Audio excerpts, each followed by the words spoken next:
We're here, baby. We are here. We are live. True Earth Tuesday with me, your man, Ironwork 92,000. I'm telling you, I'm trying to tell you, we making it happen today. You know what I'm saying? Welcome, everybody, to True Earth Tuesday, for real. So I'm glad that we're here and we're together. And family, I've got a little bit of some stuff to talk about. Just a little bit, nothing too crazy, nothing too crazy. So my goal tonight is to inform us, right? Keep us all on the same page, get us all up to speed with what's going on. Excuse me, excuse me, with what's going on around this here world, especially around our continental U.S. Right? So roll call. Oh man, my man's here every night, every Tuesday night, like clockwork. Hey, thank you, Half Warrior. Thank you for joining me. It's always a pleasure. Brother, I hope you're doing well. I put all that love, joy, and intent in your direction. I pray that you're doing better. I pray that you're doing.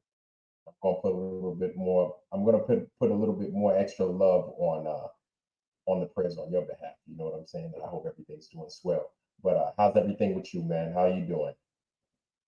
How are you doing? I'm praying that the rest of the family ain't got nothing crazy going on tonight. You know, a lot of times during the week, especially early in the week, you got things like parent teacher night and, recitals and everything else like that. Yeah, even though it's not recital season, but you know what I'm saying. So, yeah, I mean, there's been a lot going on. I appreciate you, brother, and you're welcome. Well, there has been a lot going on, right? These last few days, the last few weeks, I mean, damn, we could spend a whole 5 hours discussing it.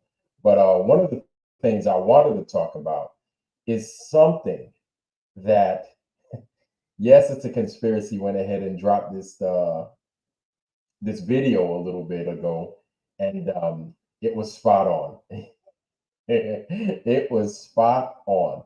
So, as you guys know, unless you've been living underneath a rock, not even NASA, but it was an outside company. We'll show the video here in a little bit, but they landed a probe or a craft on the moon, right? This is the first time in like 50 years since we landed anything, 52 years to be exact, since we landed anything on the moon, the US, right? A craft, a lander, a probe, whatever the hell you want to call it. The claim is they landed something. And so, of course, I'm going to have my questions like I normally do, especially when it concerns the moon. This is our closest neighbor, right?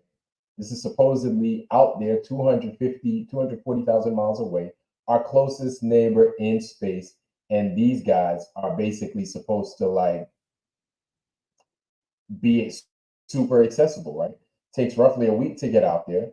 Once you get out there, you do a little circle jerk around the planet, and then you land on it, right? Of course. Yeah, right, exactly. The one that tipped over the rock. So Half Warrior, you brought up a good point. So it's that same Joker that tipped over the rock. It's the same one that they claim. What Japan is another one that landed lopsided as well on top of the moon. I don't know. I don't know. But with all that being said, I'm going to go ahead and I'm going to play this vid for you guys so you guys can see for yourself exactly what the hell it is we're talking about, right? All right. So this one's from, yes, it's a conspiracy. And this dude has me rolling, man. So if you haven't subscribed to Yes, It's a Conspiracy, go ahead and show this man love. He's got some awesome content. And he doesn't make videos as much as I would like for him to, but I think he really needs to get into the group, start putting them out. And I mean, of course, we have to respect the man's time, but make the videos, brother. I love your content. You know what I'm saying? And get down there and grind it out. Make these videos. You know what I'm saying? I'll show you love. I'll watch. So it is what it is. Ghost of Judah Tribe, brother. Welcome. All right. Yeah. It's always a pleasure, man. It's good to see you. All right. My man Ghost is here. Ghost of Judah Tribe. If you guys don't know, please make sure that you subscribe to his channel if you haven't already. This man right here, awesome content. And also, if you're not only into the Chicago Bears, he also does biblical cosmology as well. And he also, like I said, Chicago Bears and everything else. So yes, you did make it, brother. I really appreciate you. It ain't it ain't as good as your stuff, but hey man, we gotta start somewhere, right? But anyway, Ghost, just to get you caught up, we're about to do a video on the latest from Yes, It's a Conspiracy. And we're going to do a little bit of discussion in between and then afterwards. So let's kick it. Here it is. After around 4 days since the Odysseus lander made contact with the moon, we finally received some actual images of the lander on the surface. This includes distant images from NASA's Lunar Reconnaissance Orbiter, along with some onboard cameras. Unfortunately, the quality is still far from ideal. That being said, it gives us more insight into the current state of the lander, along with what to expect in its final days. We also got more information on how long the company expects the lander to operate. Here I'll go more in depth into the new images, what they tell us, the upcoming lunar night, and more.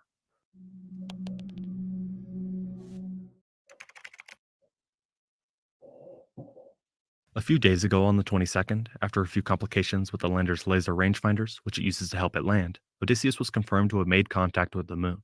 While at Oh first the my company God. believed that the landing was upright and fully successful, we learned a few days later that it was actually on its side.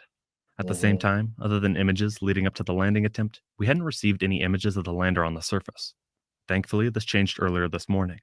Intuitive Machines finally released a few images, both from a separate moon orbiter along with onboard cameras. I love how they got all these images of the moon, right? It's all curved up and everything. And I love especially how they got the fire coming out the bottom of the damn crack. Because I don't know where this heat, right, and this thrust is coming from, but ain't space supposed to be like, ain't especially like out there, ain't it supposed to be like 10 to the negative 17 torr as far as atmospheric pressure is concerned? That's exactly what we were taught. 10 to the negative 17 torr, right? That's what it's supposed to be out there in the moon on the lunar surface, out there by the moon. Anyway, let's continue. In the first image, which you'll have to excuse the low Look quality at as that. Look at this. I don't know what that.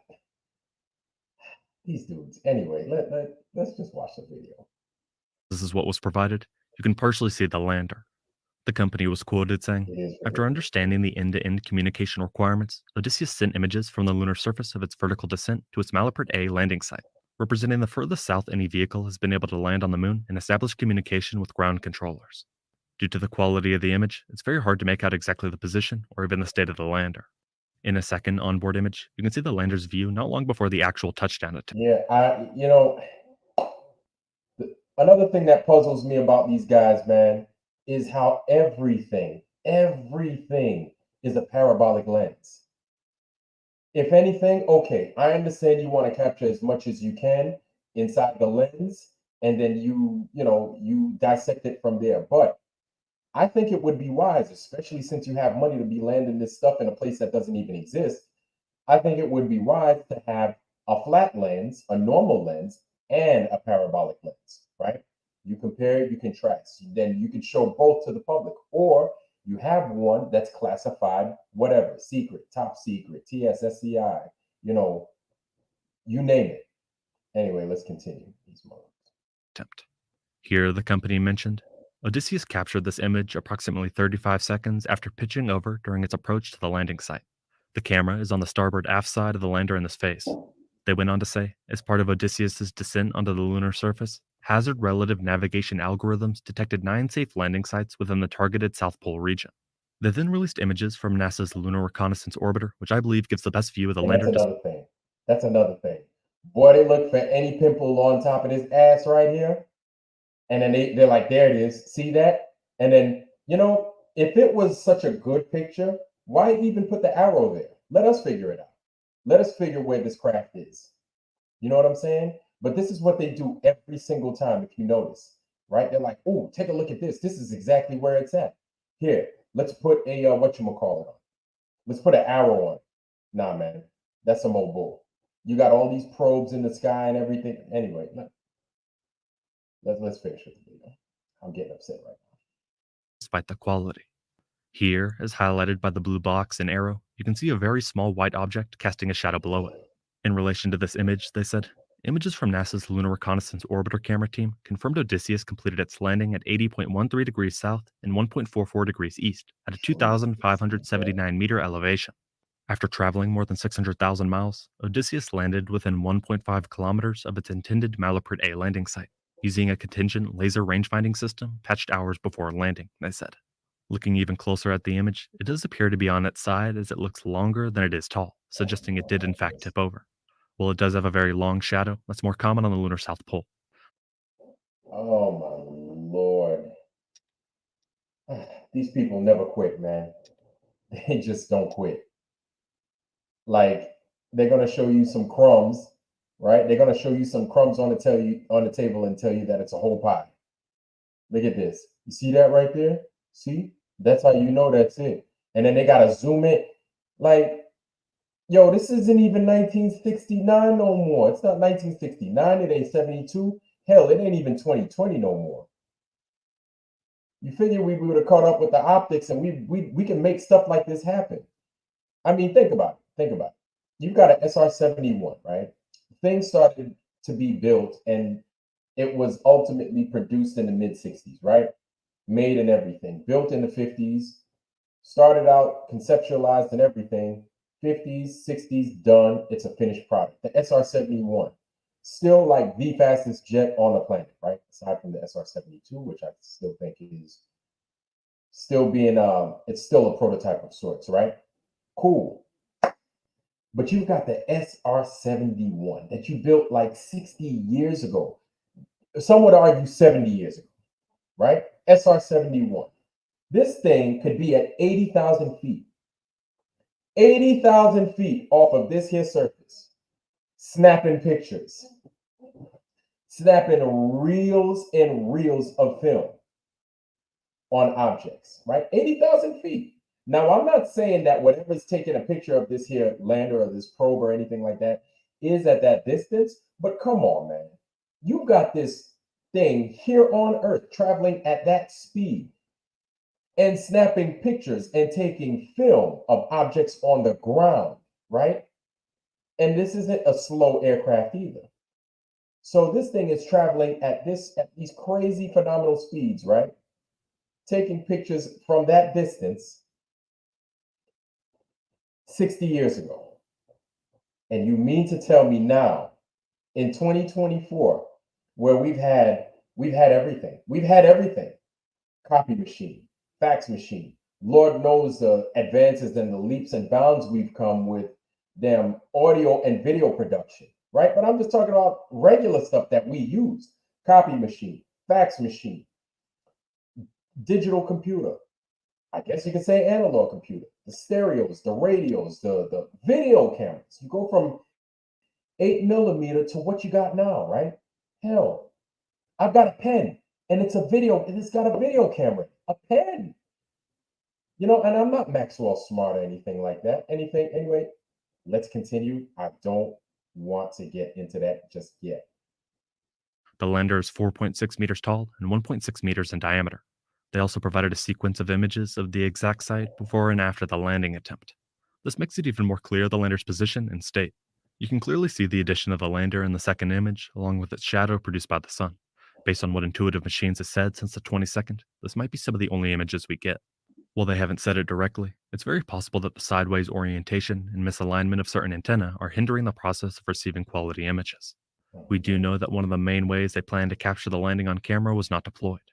Specifically, the lander was equipped with EagleCam, an instrument that was designed to deploy from Odysseus about 100 feet or 30 meters above the lunar surface and photograph the craft's touchdown from below. Unfortunately, they decided to power down EagleCam during landing and not deploy the device because of a necessary software patch related to navigation complications. To add to all this, it sounds like the mission could be ending early. The original plan was for Odysseus to land safely and operate on the surface for about a week before it would run out of sunlight and power. New information from Intuitive Machines, however, suggests this mission could be cut short. In a tweet earlier this morning, the company said, "Flight controllers intend to collect data until the lander's solar panels are no longer exposed to light. Based on Earth and Moon positioning." Okay, you guys see this, right?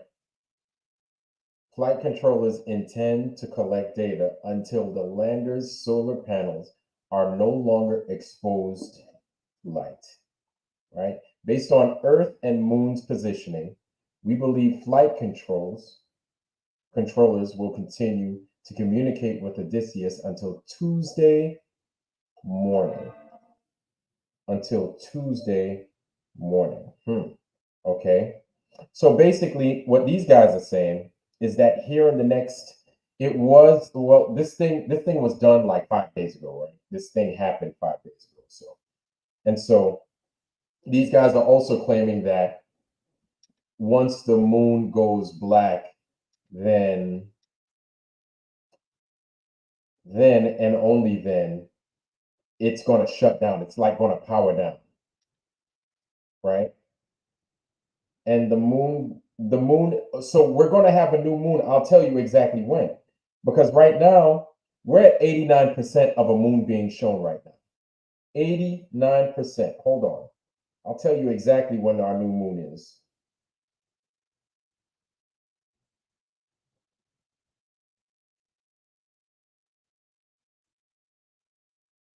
Okay.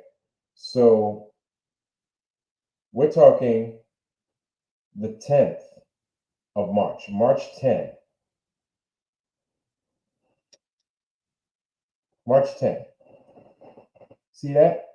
I don't know if you see it or not, but if you see that, hopefully you do. That is a new moon. New moon, a lot of people get confused. New moon, people think you can see a moon. Nah, you don't see nothing, man. New moon, you ain't seeing shit. You know what I'm saying? And so these dudes are talking about, yeah, so at around that time frame, they ain't going to be seeing, or they're not going to be getting any power or any established connection with this lunar probe. Now, the Ides of March is the 15th. The 15th of March, we're going to have like a 3/4 waning moon. Oh, excuse me. No, it's going to be a fingernail moon. So a quarter waning moon, excuse me. Waning cat, waxing dog, I forget which. But it's going to look like a C, big old C in the sky, right? It's going to go this way. It's going to point to my left. And it won't be until the 25th of March where we'll have a full moon again. Hopefully you guys can see that. The 25th of March. So guys, here's what I do. I highly recommend you guys get the flat earth. I'm going to go ahead and I'm going to put that in the description box of this production at the end afterwards so you guys can see for yourself. Highly recommend you guys take a look at just the normal flat earth app, right? David Weiss's is good as well. You could use that. It just has a lot going on. I like it. Has a lot going on. And I'm also going to put my little friend link in there as well so you guys could friend me on it. And ooh, that's another thing. Use that app. Use the Dave Weiss Flat Earth calendar and all that app. That's a really good app, actually. And so, as I was saying, we're not going to have a full moon again until like the end. And I mean, it depends on what these guys try to say. We're not going to really have a full moon until the end of next month or towards the end of next month, which is funny because it was like roughly a month ago, or it'll be a month from when we actually had a full moon, like a total full moon, like showing 99% of itself this month in February. So now the moon is starting to change and it's starting to disappear until ultimately on the 10th, as we saw, it'll become a new moon. Anyway, let's get back to this video. These dudes, man, they something else. So before we do get back into the video, then my question is this. We see the moon show up when it's available, right? When it's exposed. You know what the answer is. But we see the moon show up every single night, right? When it's exposed, it does its circuit, right? Just like we know for it to do, it does its circuit. If you look at a flat earth map, we know how the moon and the sun, they do their circuits. My question is, when it's a new moon, where is it supposed to be? Because I find it funny, if this whole thing is a globe, everybody, every night, whoever's night it is, whether it's my night, your night, if you're in Australia, your night in Australia is my day in America, but my day in America, right? Your night in Australia, doesn't matter. If it's a full moon, we're both going to see that full moon, right? When it's our night. But then when it's a new moon, can't nobody see the goddamn moon. Y'all know what I'm saying? Does that make any sense? Can't nobody see the moon. And so, since we can't see the moon, this is for globe people. Where then does it go? Why then doesn't it show itself? Right? And I'm going to continue with this video. We're going to continue with this video and let these guys have their say. But then it's going to lead into a bunch of more questions and a little bit of frustration at that, too. So let's continue. We believe flight controllers will continue to communicate with Odysseus until Tuesday morning. The statement leaves a bit open to interpretation, as it could mean this Tuesday or next Tuesday. With it being Monday afternoon, the first option would mean Odysseus only has around 16 hours or so left of operation before it's done. This would be earlier than the original estimate and hope for the lander's lifetime. Intuitive Machines stated that it expected the lander to operate for about 7 days until the lunar night eventually sets on the south pole of the moon, rendering Odysseus inoperable. To add to this, a few days ago during the briefing, the IM CEO suggested a best case scenario would be 9 to 10 days of operation after a landing, even considering the sideways orientation. With it landing on the 22nd, 10 days later would be March 3rd, and next Tuesday is the 5th, or 12 days after landing. If they were to lose communication with the lander tomorrow morning, that would be a mission total of around 4.5 to 5 days. The problem simply comes down to sunlight. It seems that the sideways orientation could have a larger impact than initially expected. A few panels we know are not in an ideal position, such as the top solar panel and basically each of the side panels. While they're still gathering energy, they're in a much less efficient orientation and position. This could shorten the lander's lifespan. When planning the mission, according to Intuitive Machines, the lander was not designed to withstand the lunar night and require sunlight upon its solar panels to power its operations. It's important to point out that a full lunar day is 28.3 Earth days long, with 14.15 Earth days of sunlight and 14.15 Earth days of darkness. Since the lander touched down on the moon at what could be called the lunar noontime, approximately 7 Earth days after the lunar sunrise for that lunar day, the lander could have approximately 7 remaining Earth days of sunlight left before the next lunar sunset. Accordingly, the Odysseus system has been programmed so that after 7 days, once the sun is finally set over the landing site, it will fully and finally shut down. This is not the best news for the lander, which likely needed as much time as it could get to complete various science and gather more data. Focusing back on the landing, the images provided by the moon orbiter also give us some insight into how the lander might have tipped.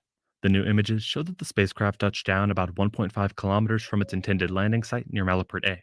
While that sounds like a big miss, the CEO said at the recent briefing that he expected a landing accuracy of within 2 to 3 kilometers based on the performance of the spacecraft's optical navigation system.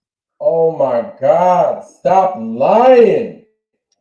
Stop lying. Stop lying.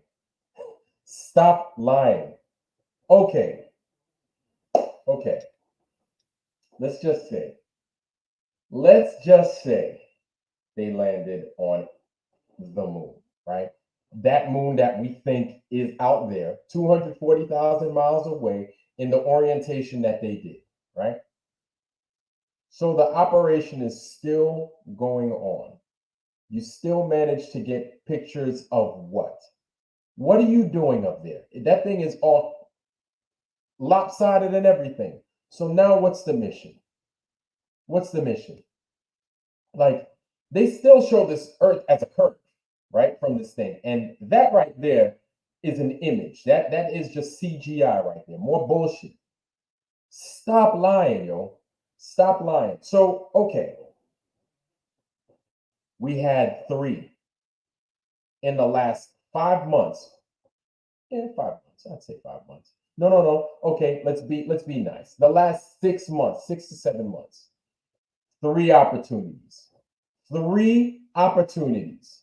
You have the Chandrayaan joint, the Indian joint, right? That came out to the moon, right? Apparently, they landed their stuff with their little Atari probe. Then you had the Japanese joint just a couple of weeks ago. Apparently, they landed on the moon. Now you had ours just a few days ago. They landed on the moon. Okay, so count it, 3 opportunities. You've got 3 opportunities to come out and make it to the moon. Meanwhile, you have like 1,000, 5,000 satellites doing whatever around this Earth, right? Not to mention things like you've got the Voyager out there, you've got Parker probe out there, you've got Voyager 2 out here, you've got this one out there. You've got a million different sensors in space, all right? Not a million, 1,000. So you mean to tell me not one of them could look at the Earth and watch this motherfucker leave Earth and head for the moon? Okay, let's say, okay, check this out. Say, all right, now I'm not saying that all satellites have the same type of mission, right? Not all of them are imagery satellites. I get that. But you've got 5,000 freaking satellites up there. You mean to tell me a good bulk of those satellites aren't looking, not with just sensors to pick up RF, but actually sensors with cameras? They're not looking, right? We don't need you to look at the weather, right? You've got weather satellites out there. Many countries have different satellites.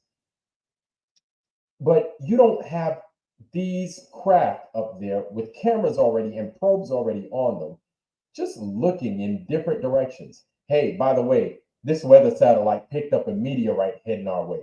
You might want to do that. It's as if your buddy is watching your back. It's as if everybody is on watch, if that makes any sense. So you mean to tell me out of all 5,000 of those satellites, you just can't split up time, you can't split up duty? One set of satellites is looking at the Earth. Another set of satellites is looking just barely outside of the Earth. Another set of satellites is looking deeper towards the moon, right? That's 3 sets of satellites right there. Let's say we split that up 5 ways. That's 3,000 satellites with 3 different missions, right? The first set, second set, and the third set. The fourth set looks directly at the moon. And then the 5th set just looks at everything, right? I guess you could say between the moon and the Earth. Just looks at everything. How hard is that? And this is me, right? I don't have a college degree or nothing like that. I don't have all these special knickknacks and all these, Mr. Wizard or Dr. Dr. Science. I ain't into all that. I don't do all that. This is just common sense, right? And this is just the mind of how a curious mind works. If you're really curious, if you're really looking to put the truth out there, let us finish with this video. I apologize. This means the lander is partially in charge of choosing the best site to land. This, however, can add some complications and force a landing at a site that's not ideal. Thanks to the new images, the landing site is described by NASA as a degraded crater about 1 kilometer across. Also, the slope of the landing site is relatively steep at around 12 degrees. This easily could have impacted Odysseus' landing attempt, adding to the sideways movement and increasing the chances of the lander tipping. As partially mentioned prior, they reported that team members discovered that Odysseus' laser rangefinders, which the lander uses to determine its altitude and horizontal velocity, weren't working properly. As a result, they decided to switch over to an experimental NASA instrument that Odysseus was carrying, pressing it into service for vital landing operations. When it comes to landing on the moon, it's immensely important to measure and ensure the vehicle determines the best landing site considering the slope. All right, guys, I don't want to throw up. I think I've had enough of them, okay? I think I've had enough of them. Oh, Lord have mercy. Okay, to the team out there, welcome again. Welcome. Thank you for coming to True Earth Tuesday tonight. I have a question for you guys. In the chat, just put a 1. Who here has ever been to New York City? Who here has ever been to New York City? If you've been to New York, hit a 1. If you haven't been to New York, hit a 2.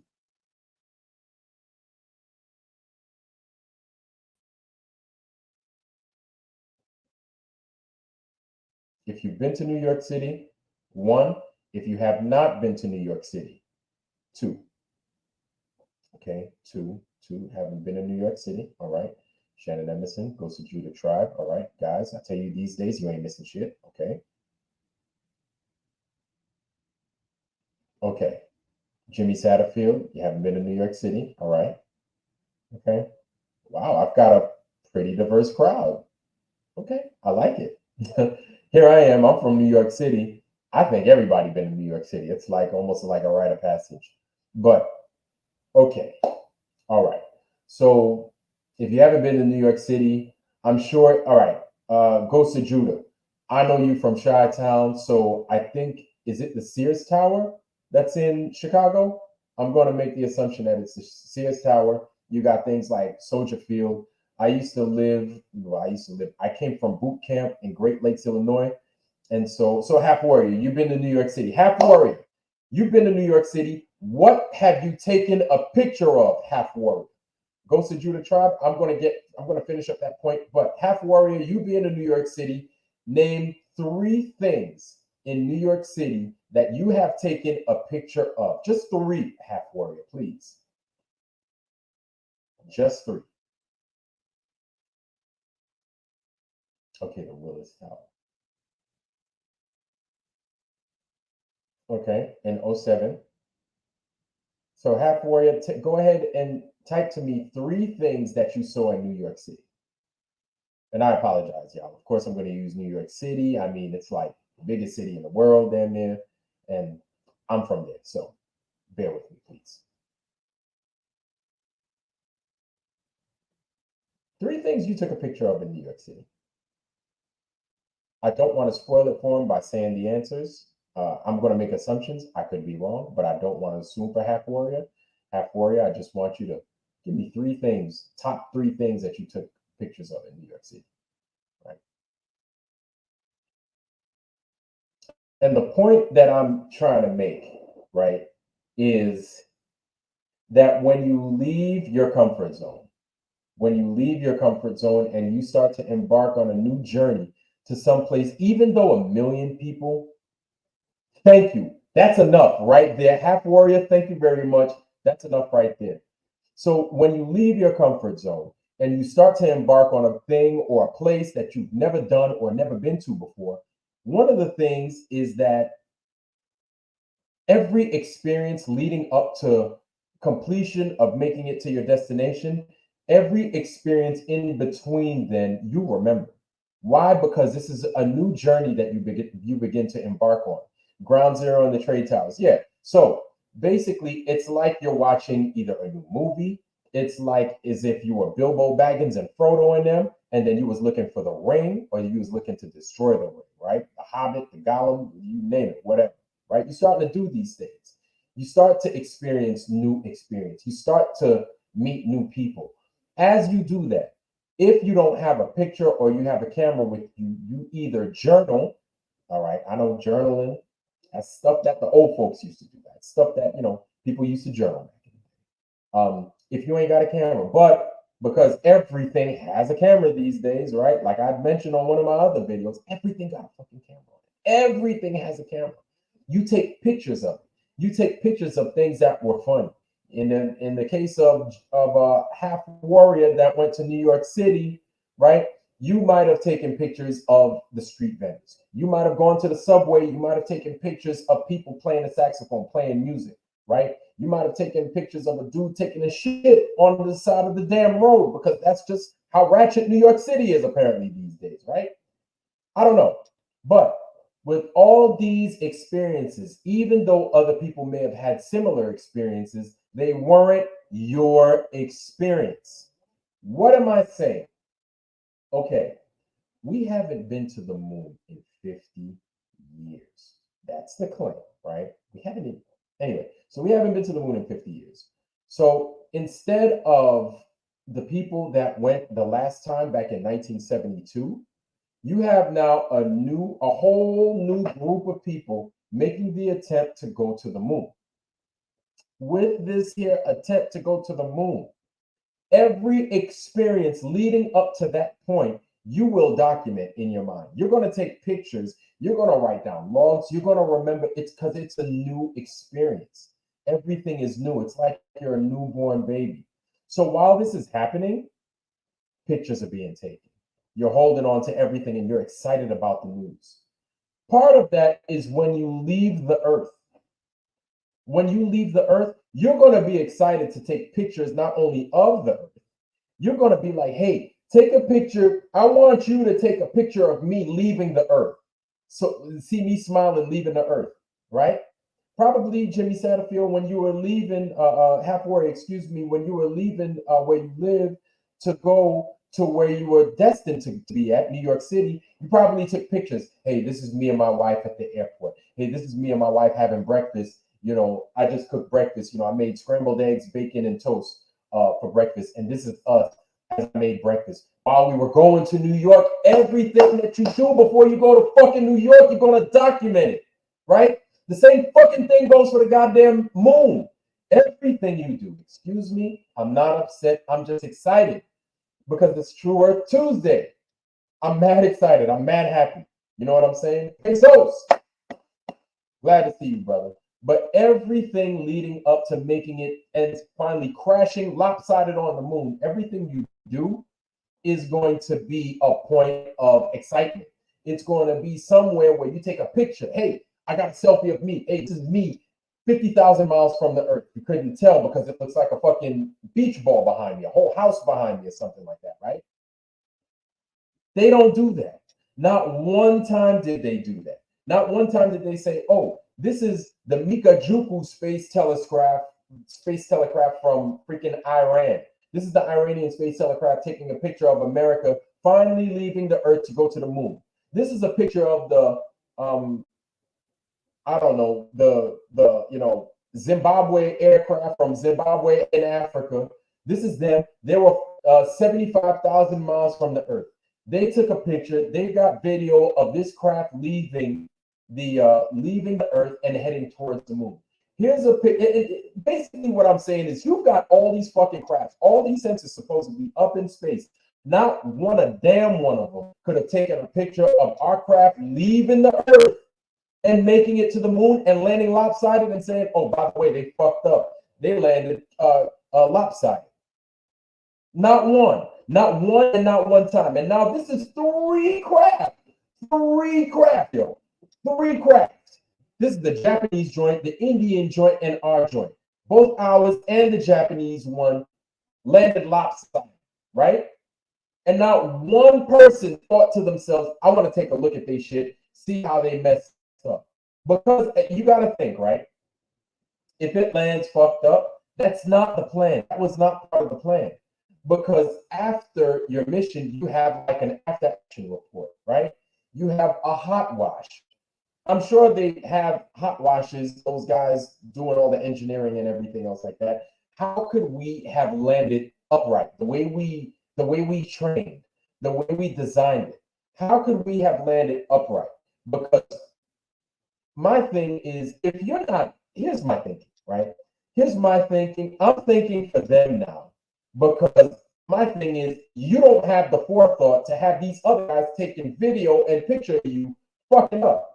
So I'm going to think for you now. You mean to tell me all these other countries, right? Because apparently when you leave the Earth space, everybody's friends, right? Everybody's friends, because you see American people and Chinese people in the same craft shaking heads, talking shit, eating sandwiches, and playing goddamn fucking flute on a fucking and a banjo on a ISS, right?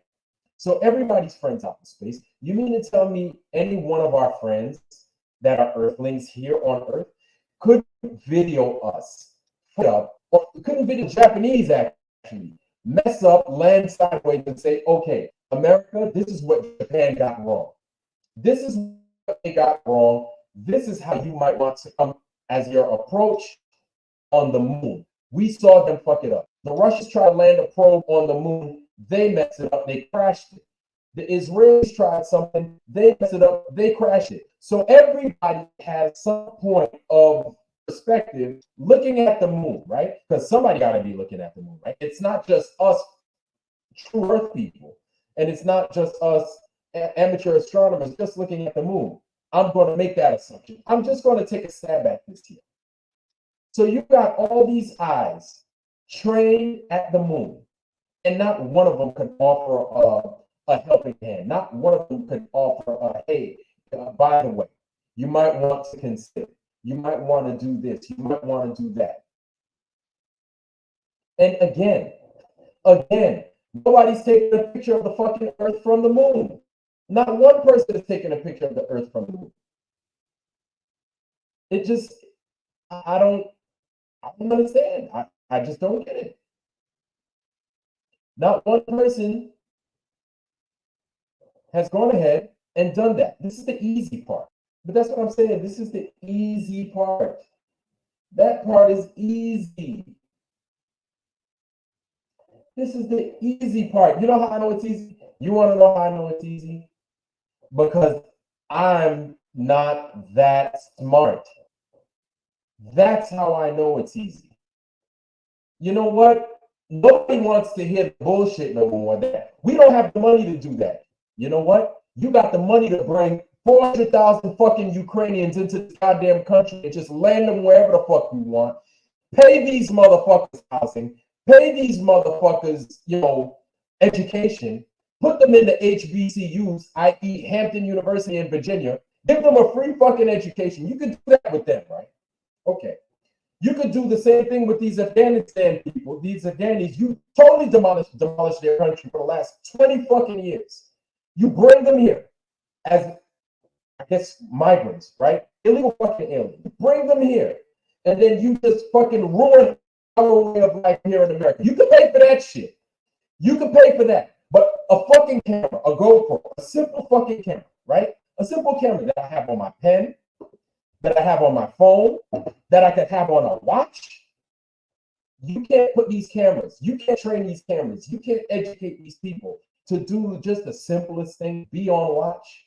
You can't do that, but you could do that other bullshit and spend tremendous, the migrant crisis. I know, it has nothing to do. I get it. It has nothing to do with the migrant crisis, has nothing to do with landing on the moon. I get that. But you're paying all this money. Israel, you know that country over there that's genociding them people in Palestine? Yeah, I said it. They're genociding them. Say what you want, it's genocide. Right is right, wrong is wrong. Up is up and down is down. We need to start calling it square like it is. Fuck it, right? Those people genociding them, you could give them $17 billion this year. You can give them $17 billion, but you can't make right a space program to properly land a lunar goddamn probe. Meanwhile, the Japanese fucked it up a couple of months ago. You can't learn from their mistakes and just do it fucking right. The Russians did a few months ago. You can't learn from their mistakes and do it right. This is why you have flat earthers. Just another reason why you have flat earthers. This is why you have people like me. You got people like Ghost. You got people like Shannon. You got people like Half Warrior, Jiz Satterfield, and the rest of them. This is why we are here. We're calling you out on your bullshit. Listen, Saddam Hussein got hung. A motherfucker showed up. Camera phone was just 8 years old at the time of some stuff. Whatever. 2 years old, whatever. The dude showed up in that place where he got hung with a camera phone ready to video this thing. Right? But you mean to tell me with all that oversight, all that security, they can have that happen there. But meanwhile, we've been landing people and things on the moon since 1972. Even though it's our return to the moon here now from 1972 to 2024. Our return, the United States. But we just can't seem to get it right. We just can't seem to get it right. And like I said, this is where we call you out on your bullshit. This is where we say, NASA, you're lying. Globe people, you're stupid. We're not the dumb ones. And here's the thing. At one time, I was truly, I wouldn't say ashamed. I was a little bit embarrassed of being a flat earther until I came. I apologize, Half Warrior. I apologize. Until I came into it's the truth, right? Whether you are a globe belief and you think I'm stupid, I'm giving you the truth. I'm giving you my truth. I'm giving you what I see as truth. There's no fake behind it, right? Really, at the end of the day, every one of us here of True Earth, we're here on a fact-finding mission. That's how we started. That's how we're continuing. That's how this will end. We're here looking for the truth as to what this earth is, because apparently the people that we held in such high regard, you can't seem to be fucking responsible and give us the fucking truth. You can't seem to be responsible and educate us properly. So now we have to call you on your bullshit and we have to go look for these fucking answers. That's what it boils down to, really. Am I right or am I right? Not even going to wait for an answer. I know I'm right. You know you're right because you're here, all three of you. You know what I'm saying? Yeah. So we're calling you on your bullshit. And if you're genuine in your work, if you're genuine in the things that you do, then you would provide us with the things that we're seeking. And the thing is, it's not going to cost you that much money. It's not going to cost you much money. Because if you could house these illegal aliens, that's what they are. Illegal aliens that are here in the United States, in the United States, in New York, in Chicago, that's causing all this trouble, and you're giving them a fucking cash card, right? Meanwhile, you got these homeless vets on the street. They can't find work. They can't find a place to live. They can't find any food. But you're going to give these people that haven't committed their blood, their sweat, their tears, their family to this country. You're going to give them everything that we work for and continue to pay taxes on. You can't put a small fraction of that on these craft that you supposedly land on the moon. You can't seem to do that. You can't seem to make these small things happen. And like I said, this is where we call you on your bullshit. Okay? That's where we call you on your bullshit. You're totally disingenuous. You're totally disingenuous. We just had a debate, right? Tonight on Journalism. I don't know if you guys watch Journalism. Highly recommend Journalism. He's an awesome channel. And what he offers is, of course, his good insights on the true earth. But what he also offers is a debate, a platform to debate, right? And when you do run those debates on his channel, right, it's very well structured. I know you guys, the big debate that's still buzzing in everybody's ear is the debate between, all right, is the debate, I'll get you on here in a second, brother, but the debate between Pastor Dean Odle and Pastor Graylock, right? Everybody saw it. It wasn't much of a debate. It was this is my say, let's hear your say. And it was a little bit of a back and forth.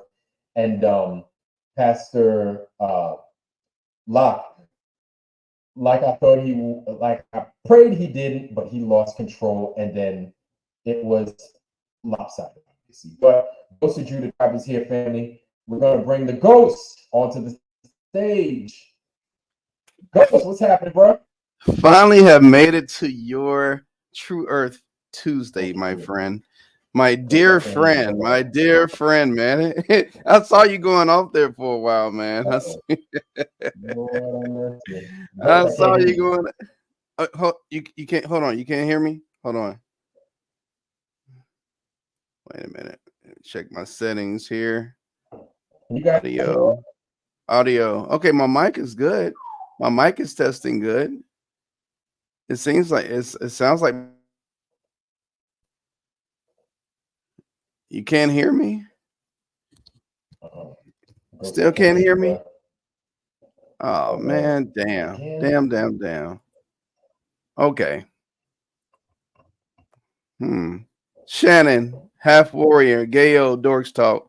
Can y'all hear me?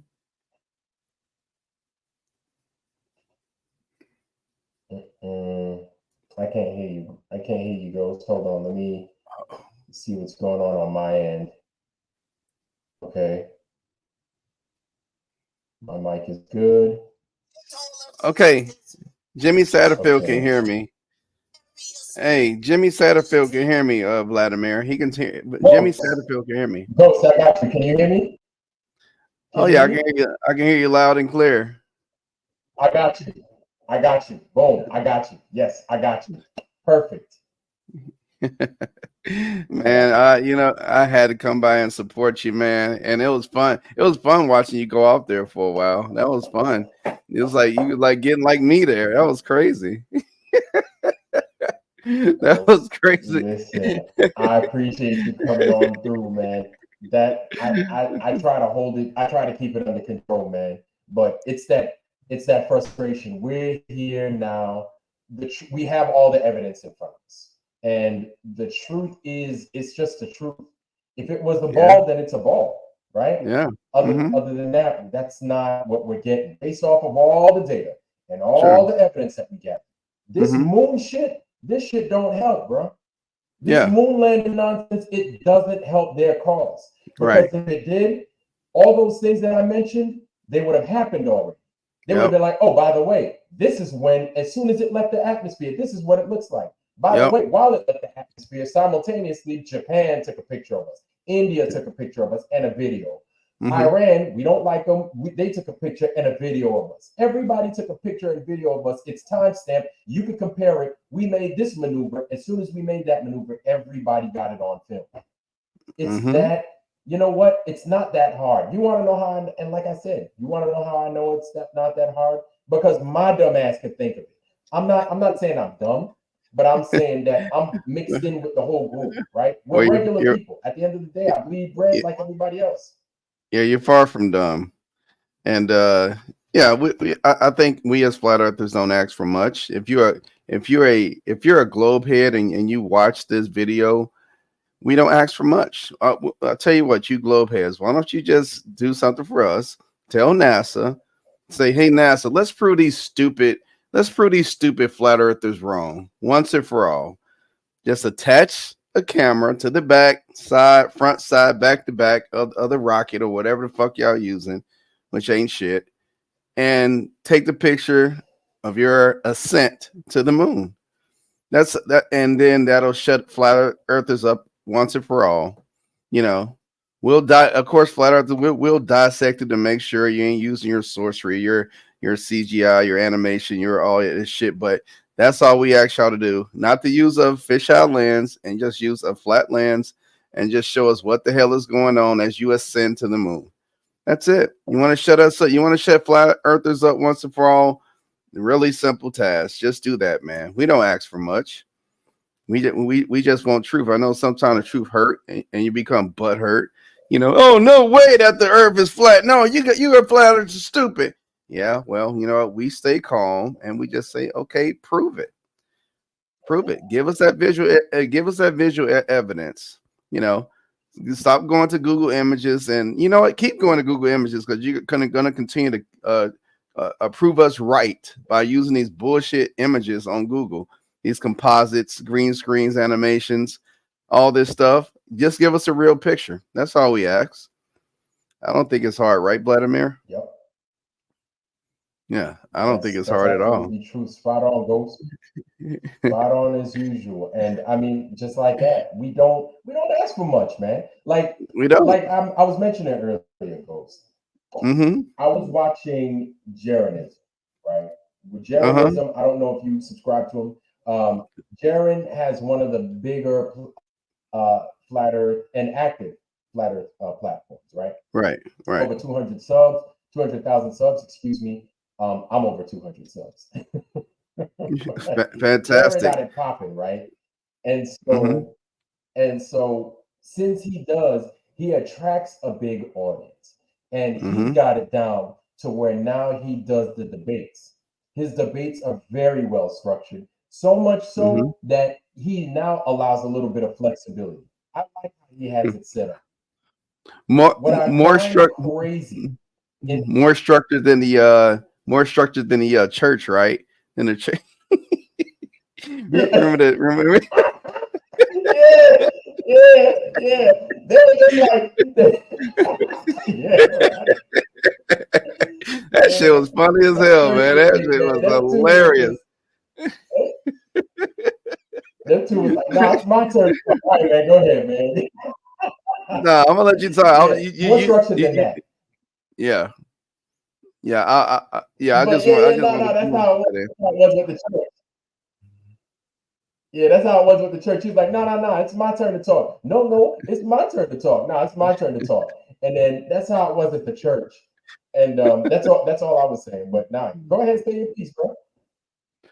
Oh no, I was just laughing because you had mentioned like debates, and I was like, man, hope they're more structured than that and than that church debate. So that's all I was saying. I was just joking. That's it. But go ahead and say your piece. Yeah, man. But I mean, it was telling.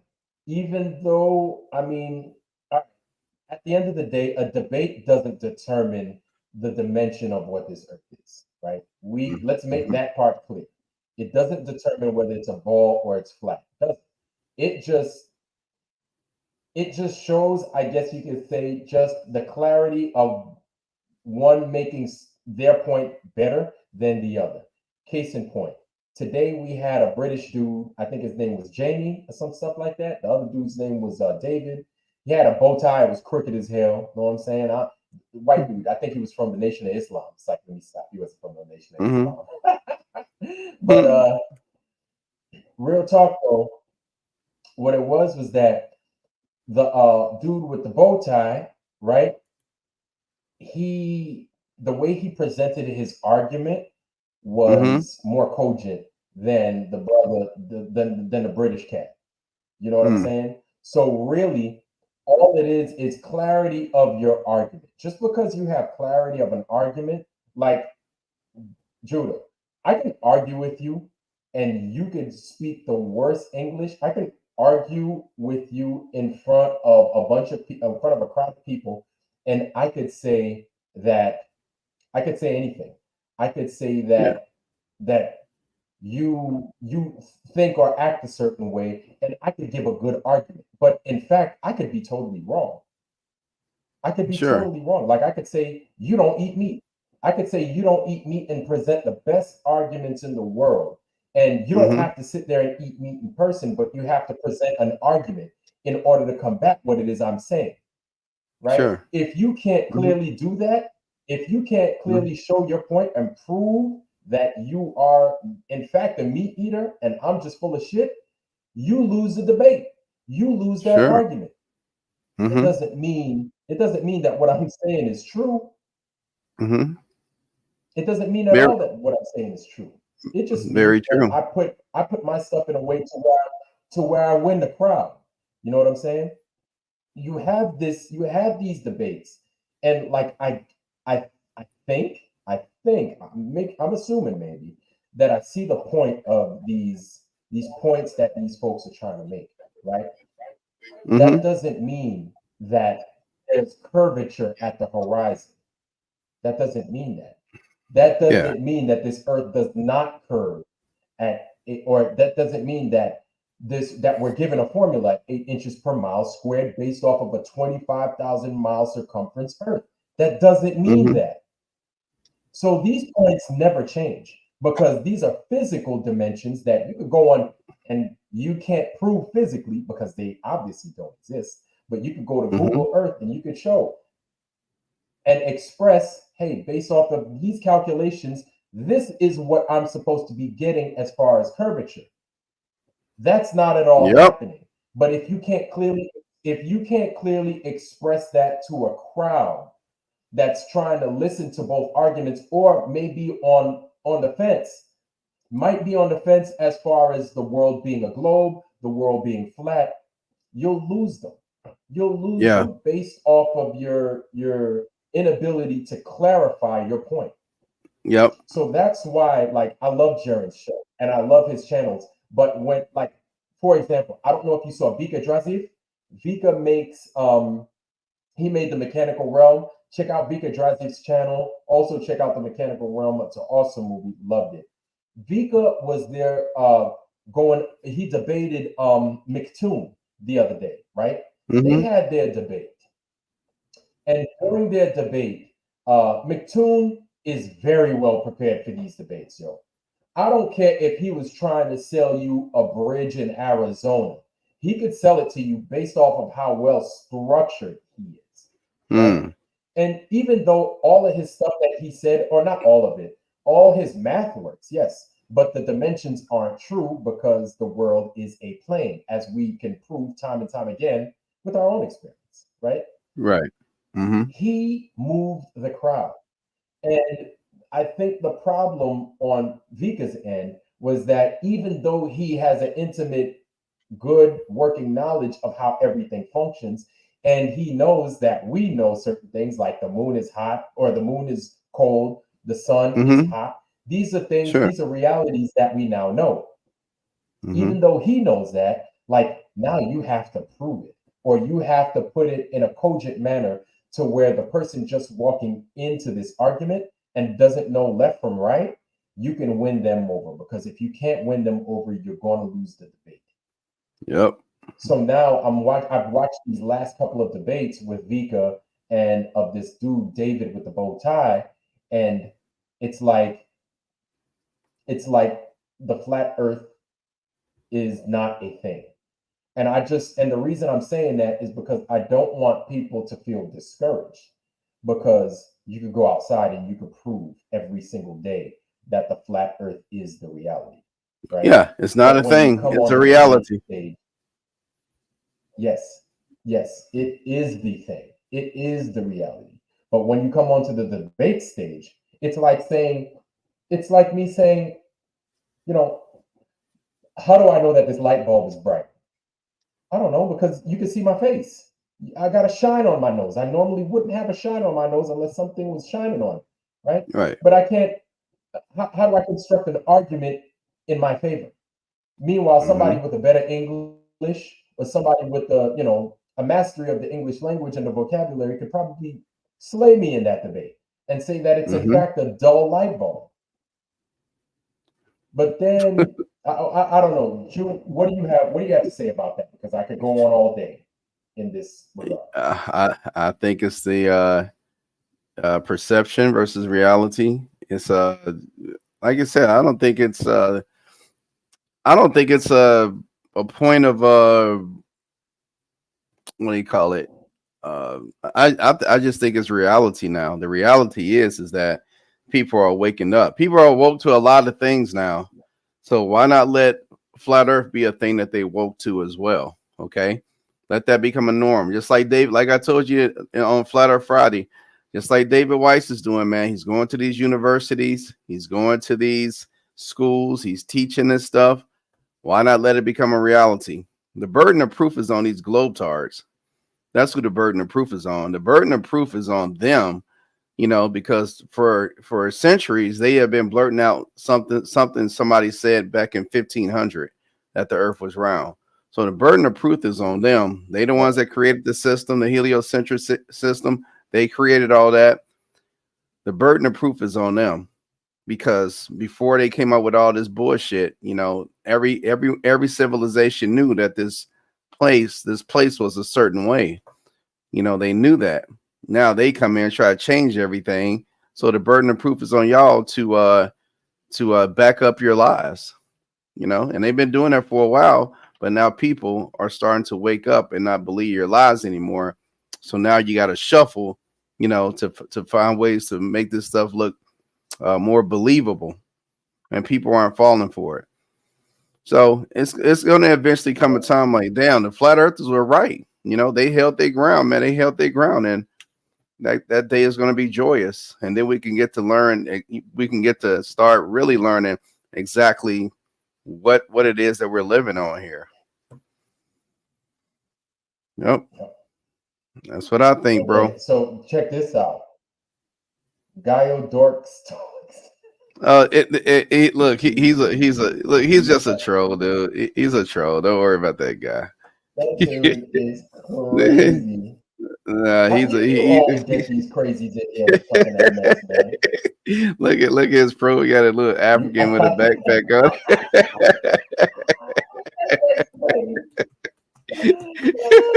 Yeah, Becky's brown. Yeah, that dude, man. Don't worry about that dude, because he's just talking about some crazy. The truth about what the Earth really is absolutely, it's fascinating. Earth hopefully one day, Half Warrior, it won't be fascinating. It'll just be like the norm. It's like, okay, now this is where we are now. So why were these motherfuckers hiding this shit? It'll just be the norm. You'd be like, okay, so I know the earth is like this. So why are they trying to why are they trying to tell me it's like this when it's like this? So the only fascinating part would be like now we get to explore some different things. Now we look at things from a different perspective and a new frequency, a new energy, because they've been giving us this terrible ass energy, this lying ass energy, and it's not good. It keeps the masses enslaved to a agenda, to a to the propaganda that they wanted, that they want to give to us. So now it won't be fascinating anymore. It'll be just like, okay, this is what it is. This is, now we're in tune with the universe. Now we're in tune with everything. So, so instead of try to explore outer space and stuff, maybe we should explore some things right here on this planet that may lead to even bigger things, Yep. Bro, let me tell you, you are spot on with that. These lies are they're messing us up. They're messing us up so bad and vibing us down so bad, yo. It's crazy. It's like people snapped out of it. I don't know if you've ever been on a binge of eating junk food. You ever been on a junk food eating binge? And then you were just like, you know what? I need a salad. I need a salad. Like I really, like, you crave good, clean food. You know what I'm saying? That's what these lies have done to us. These lies are so bad that our minds need the salad. Our minds need the roughage to the point to where we're like, I don't want to eat there no more. They could very well be trying to provide you with some kind of truth, but you've been experiencing so much McDonald's, so much potato chips, so much gum and candy that you like, I can't do that anymore. It's not healthy for my mind. I need a salad. My mind needs the salad. And that's right, Half Warrior. Let me tell you, they're trying to hide the creator. They're trying to, and you know what? And I bet, man, the more we seek this out, the more we're gonna find that creator, and the more we're gonna decipher who they're taking orders from. How they're ruling the world. What information are these beings given for them to rule the world and to have the world under a guise, of how everything goes, because they're in control right now. But that's it. Once we figure this out, that the world is like this, then maybe, just maybe, we can start gathering up the resources ourselves and start doing things ourselves. So yeah, that's it. Half Warrior. It's just about the creator. It's about the creator. Like, what is our purpose here on this planet? What was our purpose here? Because obviously the Globetrotters, the elitists, they have a purpose. Their purpose is to enslave us and to rule everything. That's their purpose. But what is our purpose? What is the main goal to be here on this planet? Were we made here? Were we created to mine for gold? Were we created here to just breed? Like, what was the exact reason why we was put here on this planet?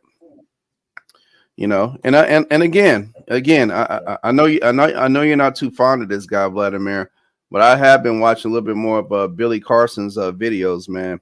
He put a lot of things into perspective, bro. He does. He makes you think.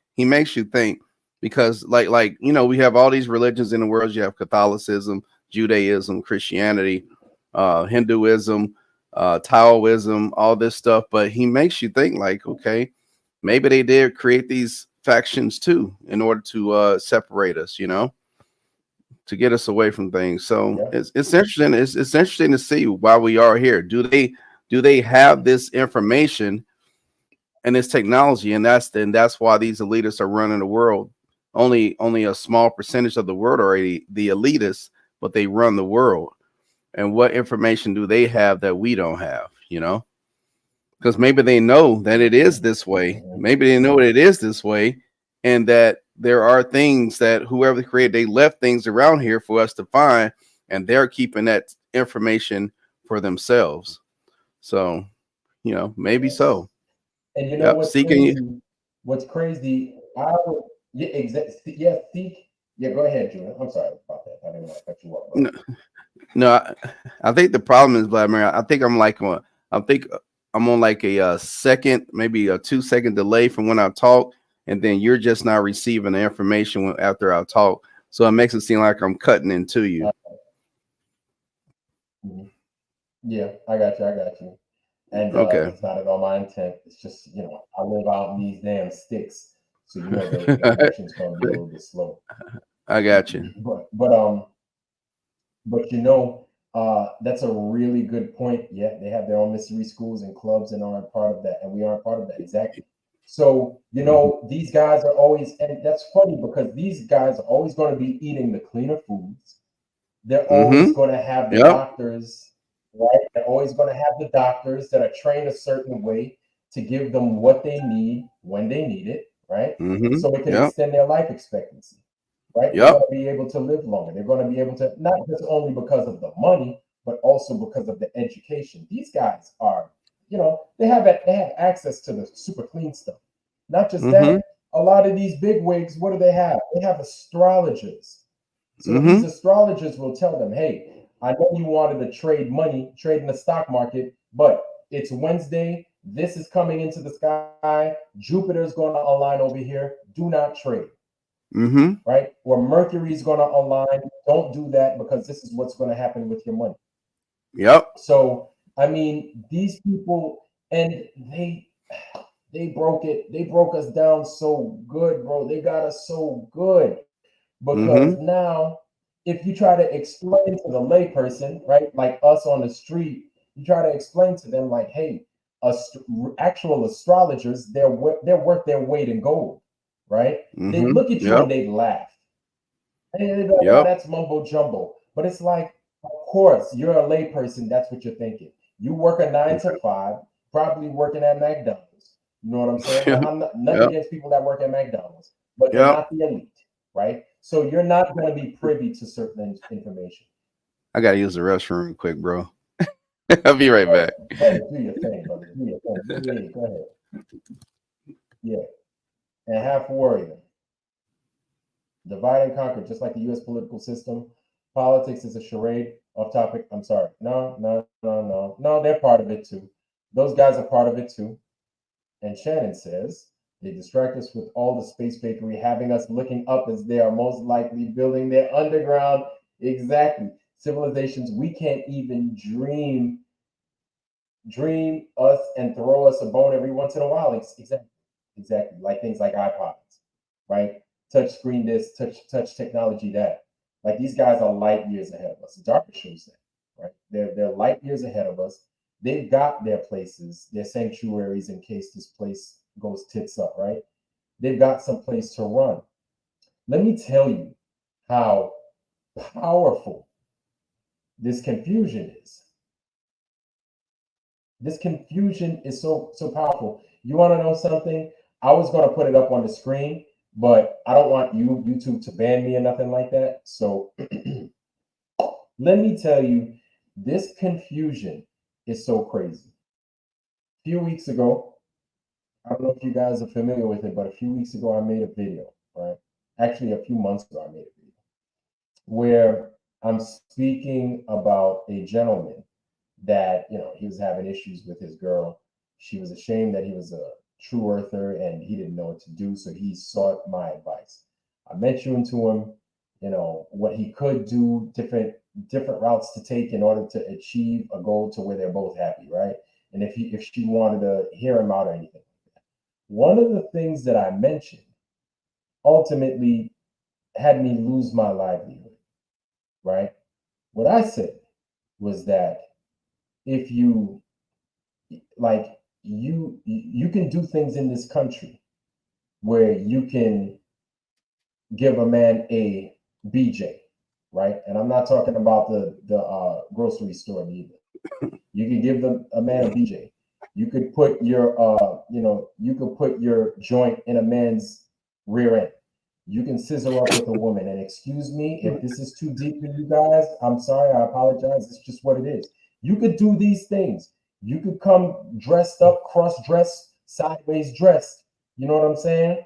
You could do these things, you could think these ways, and it's okay.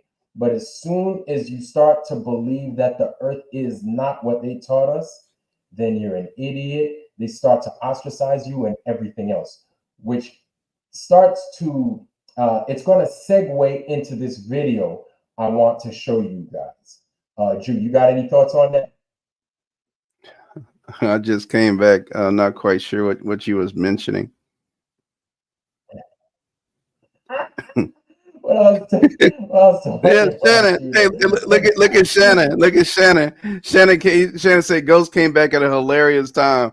I don't even know what you're saying, bro, but it must have been funny as hell. Because you're talking about butt plugs and women pegging men. I don't know what the hell's going on. So I mentioned to him, Drew, was that a few months ago, I had an issue while I was explaining to someone, a way in which they can get their girl to not feel so bad about them being one that believed in the true earth, and I said in that video, right, what I said, right, and that it cost me my livelihood, right, cost me my livelihood and made things difficult. But the thing is I wasn't there to offend anybody, but I was just calling a truth out. I was calling the truth out the way it is. And I wasn't there to offend anybody. I said my piece. People got offended based off of what I said. I never had any smoke for them, but because of what I said, they had smoke for me. Hey man, I can't control how people feel, right? Yeah. So, but the thing is what I said wrong? Shannon. Is what I said wrong? Is it incorrect?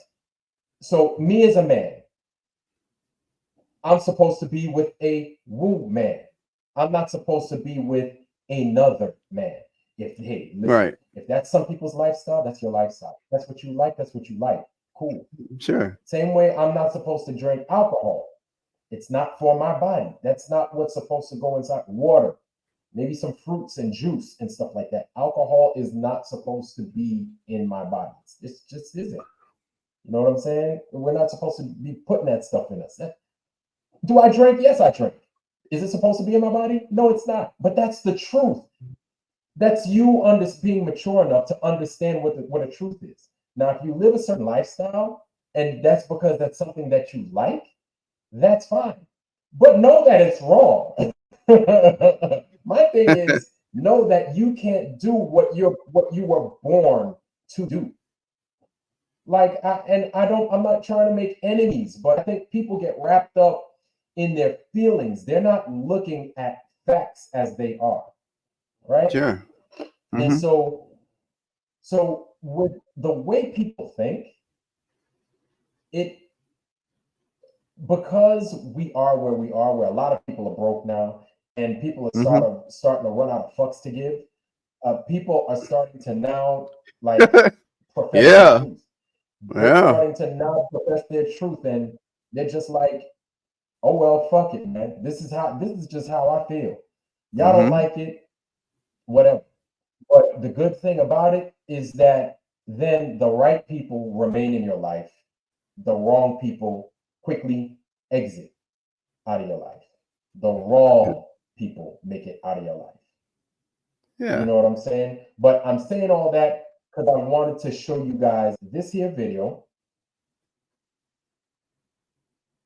And this is by, hey, yo, this is Feed Your Mind TV. And our latest video was this and that. You'll see what the hell I'm talking about once I play this video. So here we go.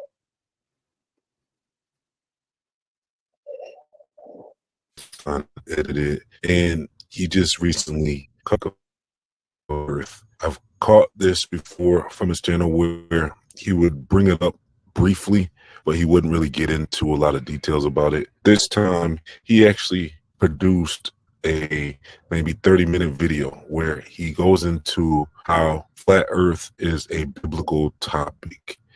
And so he finally reveals his thoughts on flat Earth, but he didn't want to release the video on his personal channel. So he released it on his Rumble page, and plus he released it on his website. So I'll leave a link to it in the comment section description box so you can check it out. So in the video, he gets into information about the flat earth and how it's connected to the Bible, because he's saying that some of his viewers were upset with him for discussing the flat earth in previous videos where I said he just brought it up briefly. So he's afraid of maybe getting blacklisted and stuff like that. So he's thinking that if he discusses the topic, he is afraid for his channel. So that's why he didn't want to publicly put that video out on YouTube. And I think he also is kind of worried about what people think about him for being a flat earther, because like I said, a lot of his viewers, they were getting upset with him in the comment section about the topic. So in his flat earth video, he goes into the discussion by really saying, well, why do you believe the earth is a globe? Do you believe earth is a globe because it's something that you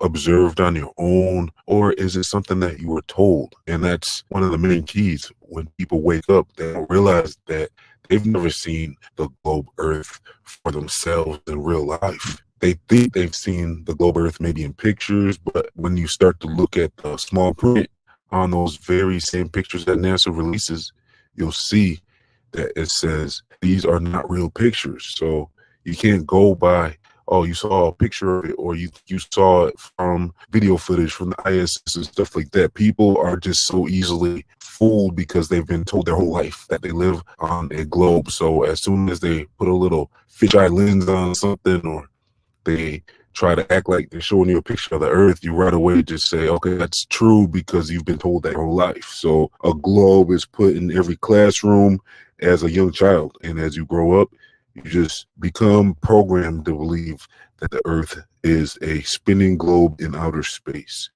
But yet, like I said, no one has been to space to actually see it for themselves. So Truth on it goes on to explain how you are required to learn and memorize the solar system in science to pass the class. And basically they teach you about Big Bang and the evolution, and all of these things are to discredit creation.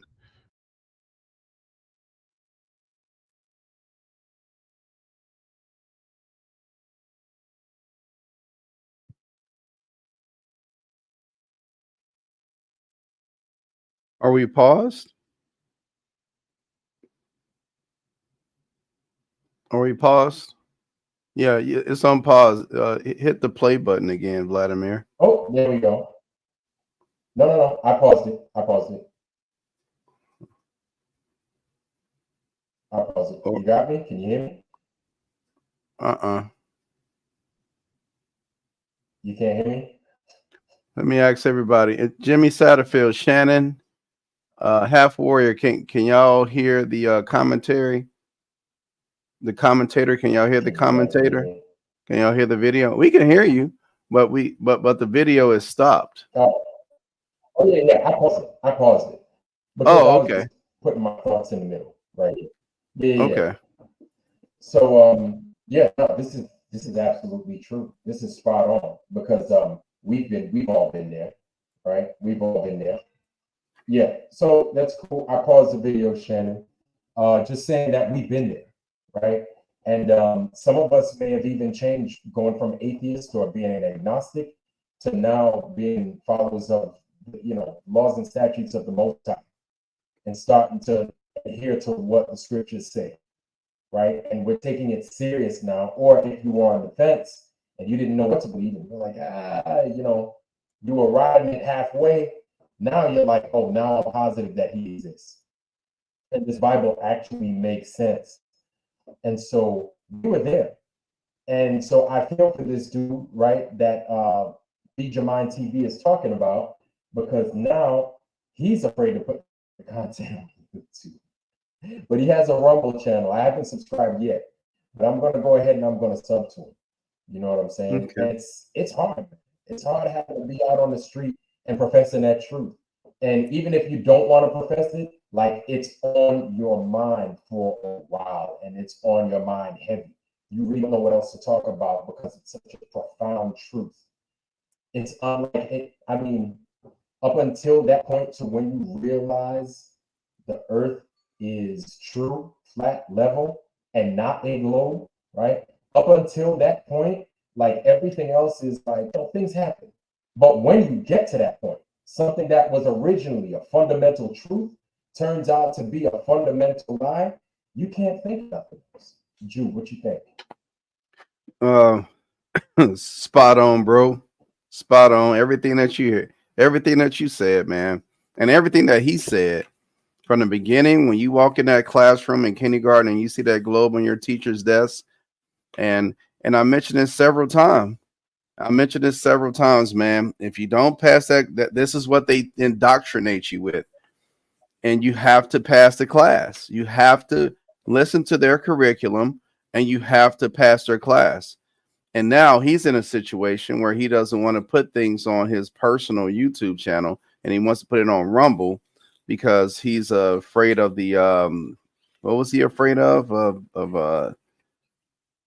I forget what he said. The backlash. Yeah, the backlash. Yeah. Afraid of like that. Yeah. Well, if you truly believe, but you have to have a foundation. If you believe in something, you have to stand firm on it. Because if you don't believe in something and you're not firm on it, when it comes down to crunch time, no one's gonna believe in you. So that's why I do it on my channel. I speak bear stuff. I know probably 98% of the people on the Chicago thing, they probably don't believe flat earth, but I still put it on the video. I still put it on my same channel. Also, as far as the biblical stuff, I put that on my channel because I stand firm on that, and that's how I believe. So, you got to stand firm on some things, you know what I mean? Can't run away from everything. Right on time, man. You can't. And I mean, at some point, like, even though this is relatively new, this whole flat and true earth theory, right? We're coming back to our basics. We're coming back to the truth. Even though it's new, like, people realize that there's something there. Yep. Maybe if they don't necessarily fully believe that it's a flat and true earth, they're like, you know what? I don't believe that it's fully flat or all that. I still believe that it's a ball, but you have something of substance. What the things that you're saying and your claims that you're making are true, but I still don't believe that it's a ball. I understand. We understand. Yep. It's hard to let that go. Intimate things. Lord knows. You probably, I don't know people's life, but I'm sure, I mentioned when I got my first telescope, it was my dad. He got it for me, right? Got a real good relationship with my parents, with my dad, right? Got me my first telescope. I was 7 years old, watching different strokes, stuff like that. No, 6 years old, 7 years old, something like that. Yeah, I was 7 years old. And then, we were looking for Halley's Comet. We were looking for Halley's Comet. That was the big thing at the time. So yes, the globe is like close to me. It's personal. I remember wanting to, going to the planetarium. My parents taking me to the planetarium, doing this, doing that, space camp, all this, all that, and wanting to enjoy the globe, going to space, being an astronaut, being a pilot, doing all these things I wanted to do. They were written in the stars for me. The stars, right? Quote unquote, pun intended. But then I've come to a point to where I see the truth. And yes, does it hurt? Yes, it absolutely does hurt. But you know what hurts more? What's that? I was lied to about what this place is. Yep. That hurts more, is that I was lied to about what this place is. Not the fact that it's flat. If it's flat, it's flat. Whatever. You know what I'm saying? We'll learn this world as we pick up new information. If it's flat, it's flat. But just to know that we were lied to, that's what it is. We were lied to. And so when you get to that juncture where you're like, yo, we were lied to about this, we were lied to about that, they probably lied to us about everything. Yep.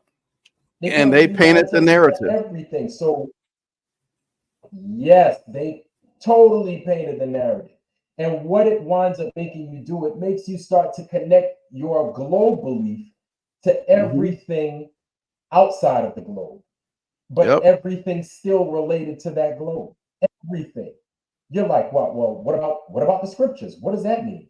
What about school? What does that mean? What about those guys that claim they went to space? What does that mean? What do they mean they're launching a rocket to the moon? How?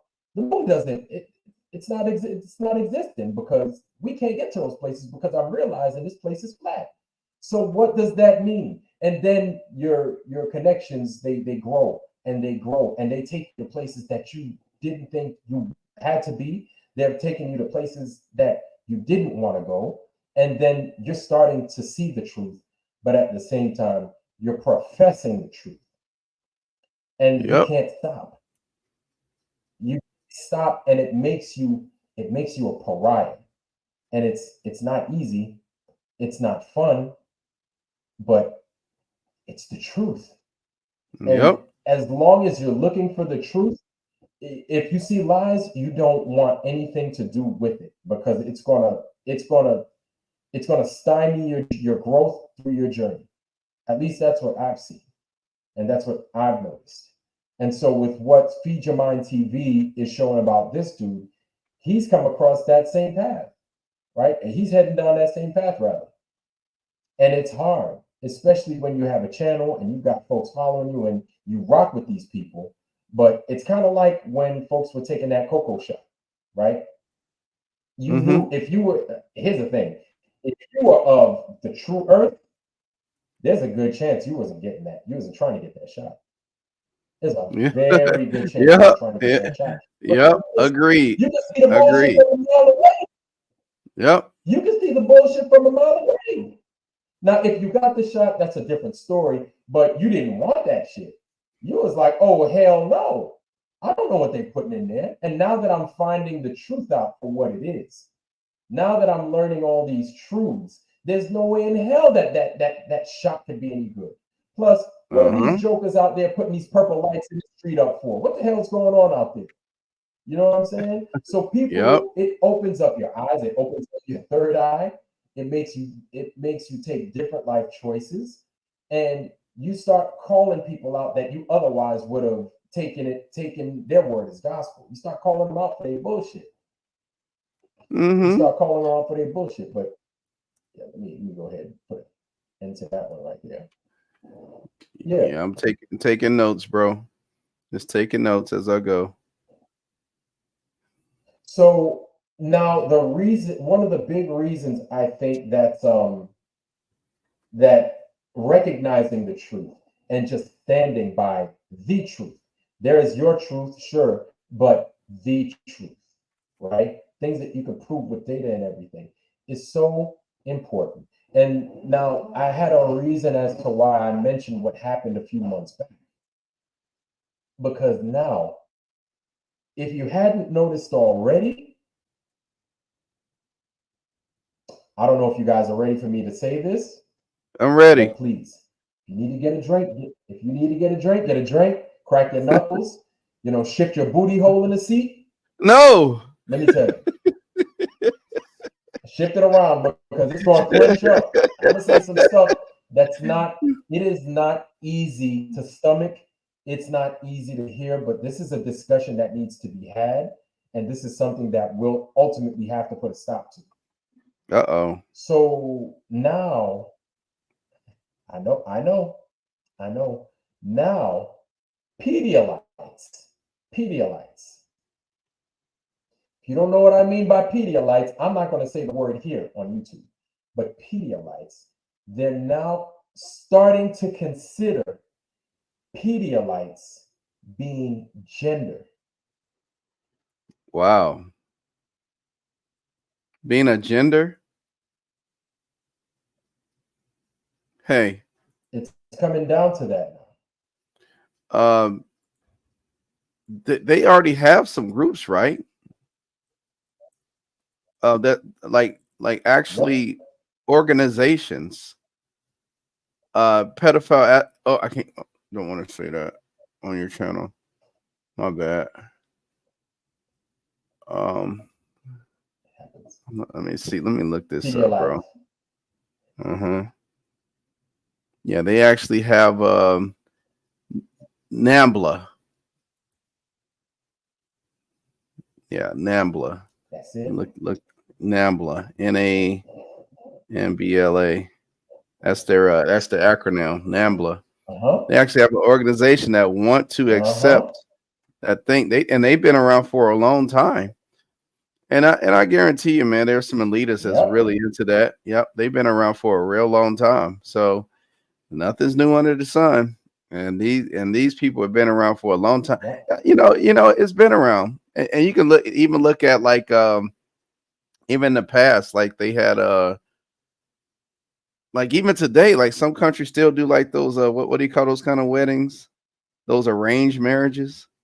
And they must marry not dowry, but arranged. Yeah, like 10-year-old girl and stuff like that. Yeah.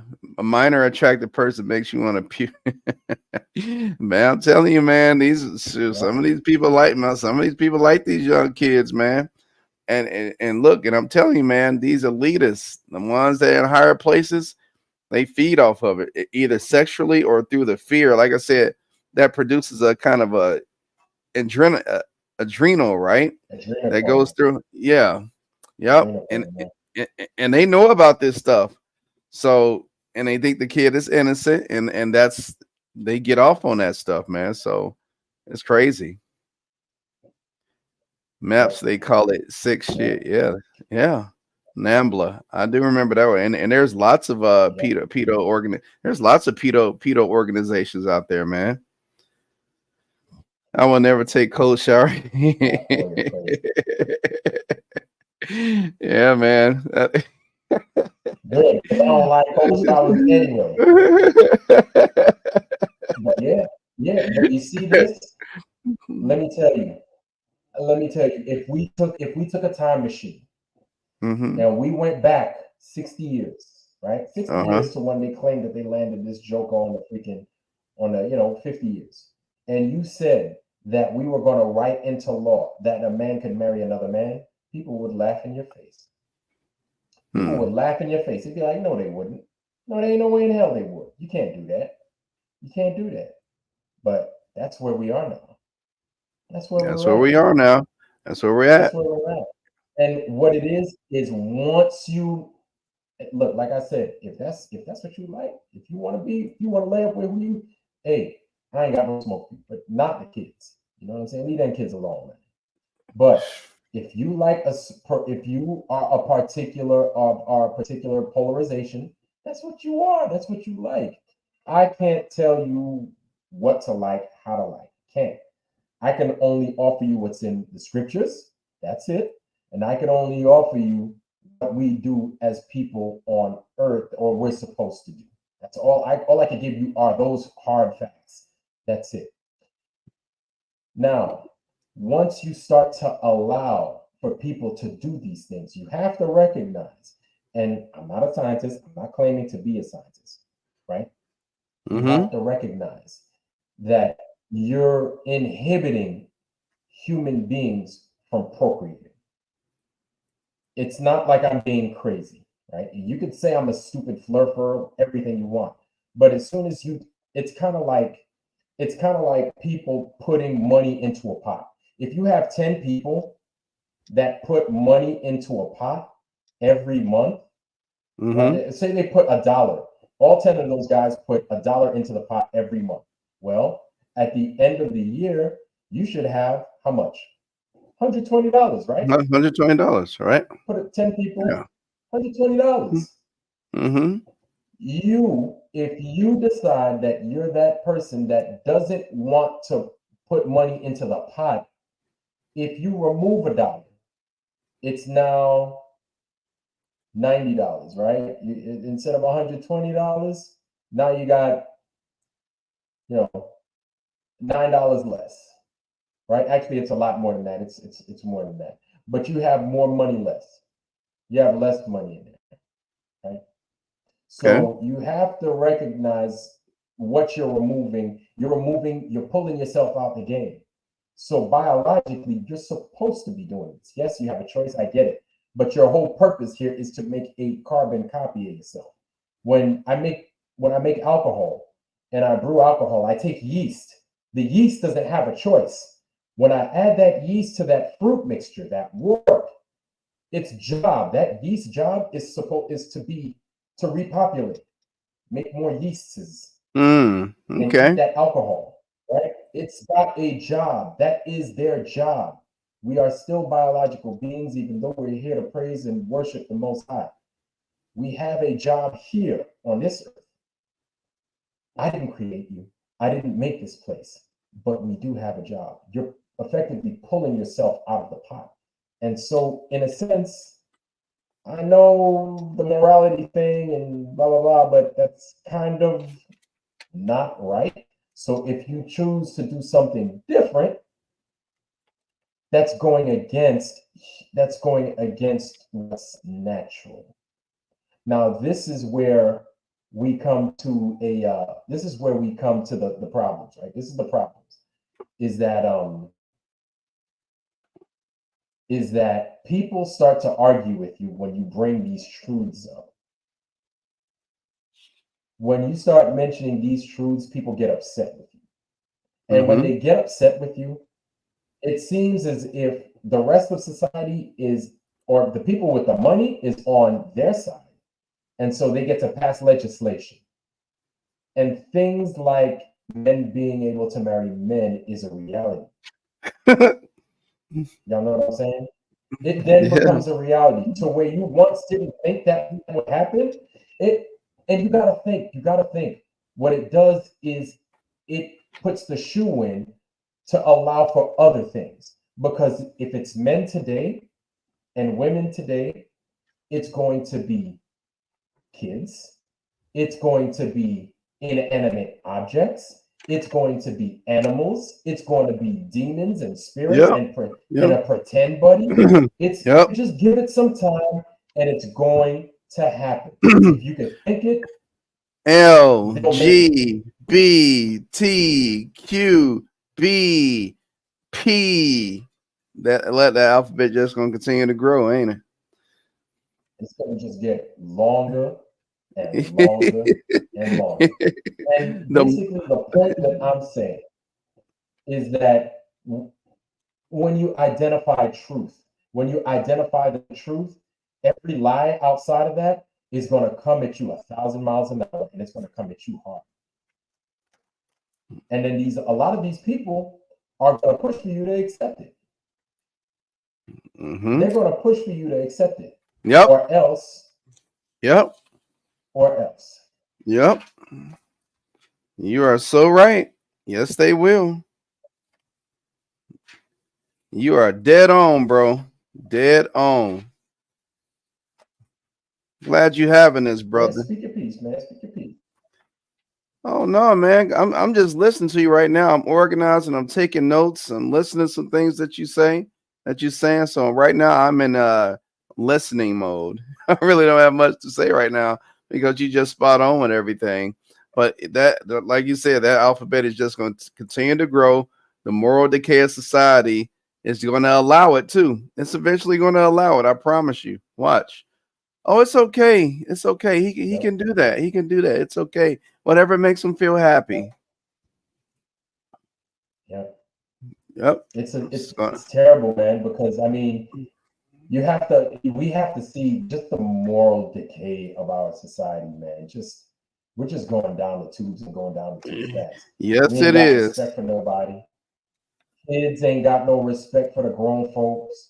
We let the kids just run wild, do what they want, say what they want, act which way they want, and it's okay.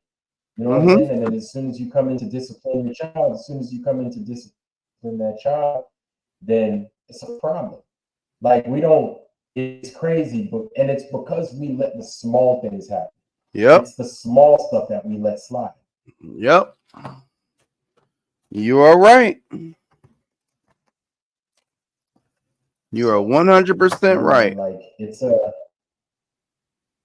scary reality, man. But I mean, I'd have to say that the best thing we could do is just be honest with one another, man. We got to start from the basics. We got to start from the ground and just be real. Be real with what you see. Be real with what you hear.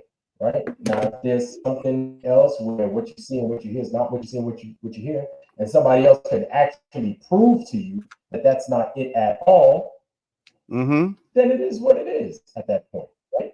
But I mean, like we have a serious truth telling problem here in, I'm going to say America. I'm not going to say the world because I don't live everywhere else. I don't live in Russia, Africa, or China. I don't live in those places. I live in the United States, and I can tell you we have a serious truth telling problem in the United States. And because Agreed. that really, that's what clouds our judgment. That's what clouds our judgment. That's what clouds how we. Now, Jew, do you believe that no matter how much you show somebody on film that the earth is curving because of this lens? Like they'll still tell you that it's a ball. And then when you show them how the math doesn't work and that you can see further than what you're supposed to see, Mm-hmm. they'll still tell you it's a ball. Yeah, That's the mind of a liar. that's The where we're mind at. of a liar. That's the mind of a person that's so, yeah, they're fed so much poison that they can't see it. Like as soon as you remove them from the poison and you start giving them good things like nutrients and stuff like that, you can kill them. You can shock their system, like an Mm-hmm. alcoholic. Yep. You are so right, my friend. You are so right. And that's just the reality that we live in right now, bro. It's sad. It's sad. But you know what? You can't open everybody's mind up. You know what I mean? Can't open everybody's mind up. No, This flat earth isn't meant for everybody. Only for those who have the spirit of discernment, only for those who don't like to be lied to, and for those who are inclined, um, whether spiritually or just the reality of it all, to see what's actually is going on here. Okay, and so it's not for everybody. So don't be frustrated, Vladimir, by these people who just like to be persuaded in another way, because you can't get everybody. The only thing is you can just tell them what's going on, and it's up to them to try to figure it out. If they can't discern it, then it ain't for them, bro. And there's a lot of people that is not for them. yep, yep, Yep. that's right. And that's Mm-hmm. okay because you can't get everybody into the camp. I guess they need to see it on CNN first. CNN Yep. needs to call it that the earth is actually flat. That's the only time people will believe it. And then if CNN starts saying that the earth is flat, I'm gonna have to look at the earth again. I'm gonna have to take another look. You know what I'm saying? I don't know if I can believe that or anything like that. That's how crazy it Hey, is. you know what? Every day, like with your channel, with all these flat earth channels and stuff, every day that they're not proving to us that they can't debunk us, just gives us more strength. It's real easy. Like I said, though, it's a real easy way. Show those cameras showing down, up, left, and right. Real easy way to debunk what we say. Show those cameras as your rockets ascend to the moon or whatever other fantasy land that they're going to. Show those rockets. I mean, show where you're at without a fisheye lens. Give us a flat lens and show us exactly where we're at. I think it's a simple question, and since they got all this so-called technology, shouldn't be too hard to answer that question. That's right. Yep. That's right. Yep. That's the bottom line. These are the simple things these are the simple things we've been calling for since day one. Since day one. Sprinkle in with some truth. That's it. Shannon. No way it's flat. She right. That's what I'm saying. It's like, oh, at that point we're like, yo, man. And then, but here's the thing: is the idiots or okay, not the idiots, but the globe people, they're gonna be like, well, it is flat, and they're gonna be like, oh my god, not these. Think about it, man. It's gonna be jokers. It's gonna be chaos when they finally admit it, man. It's gonna be like, what? I thought I was smart the whole time. I thought I knew this. I thought I knew curvature. I knew gravity. Yeah. I thought I knew this and that, man. I was the smart one. Nope, you was the dumb one all along. You was the dumb parrot regurgitating idiocy, and that's what it is. And I think that's what they're afraid of. that they're the idiots. Yep. And here's the crazy thing. Dudes like Neil deGrasse Tyson, Michio Kaku, people, yo, as soon as they speak, people go look at them with the side eye like, you better choose your words wisely. You better choose your words cautiously. All those volumes of, Stephen Hawking's universe, Carl Sagan's universe, this one, that one, all those volumes of that stuff, the cosmos, down the drain. Yep. Ain't nobody gonna hold on to that shit. Ain't Yep. nobody gonna hold on to that, man. Ain't nobody gonna pay that any money. Yeah. Ain't nobody gonna pay that any money. Yep. Can't keep making money out of people, L. Ron Hubbard and Scientologists and all your sciences, religion and stuff. Y'all can't keep making, it's gonna come to an end. I know you make money off your lies that you spew out, but eventually you do have people on this planet that just don't like taking lies and accepting lies, especially the newer generation, and they have tools. They do have YouTube. They do have TikTok. They do have Rumble. They do have all these platforms that millions can see at one time. So they better be careful, because if the younger generation start thinking like us, then they're in trouble, because those are going to be the next people. Those are going to be next. Yeah. Yep. Let me show you guys something actually. So, you know how I say to check out my Rumble channel and everything? Well, let me show you guys why getting on Rumble is so important. Zoom, zoom, zoom, zoom, zoom, zoom, zoom. There we go, right there. So this is Rumble, right? And here's me on Rumble. I'm an Iron Earth 92,000, Iron Earth 92, something like that. Here's Rumble. All I have to do is type in flat Earth. Whereas you see what happens when you type in flat Earth on YouTube. And then look at that. Boom. Boom. You get all David Weiss. You got God's Flat Earth. Yeah. Flat Earth Files. Eric Dubé's Flat Earth videos. Zetetic Flat Earth. The Flat Earther. Blah, blah, blah. Boom. David Weiss at the top. You know what I'm saying? And then now people is starting to catch on. This thing is starting to catch fire. You know what I'm saying? Yeah. Look at this. Look at this beautiful stuff. It is beautiful. It is beautiful. 6 hours. It's very beautiful. See that? Yeah. Yeah. Fuck YouTube. And I mean, thumbs down, look at that. Yeah. Yep. Look at that. Yep. Yep. Hey, ain't that beautiful? Ain't that beautiful? That is gorgeous. Yep. See? See? And this is Rumble. I don't know if you guys really go to Rumble or anything like that, but I mean, it's here. It's right there. What you got? You know what? I'm gonna create a Rumble account. I should have did that a long time ago, bro. You told me several times. You told me several times, but I need to make a Rumble account. As a matter of fact, I'm gonna drop at the end of this joker right here. I'm gonna drop my Rumble thing in here.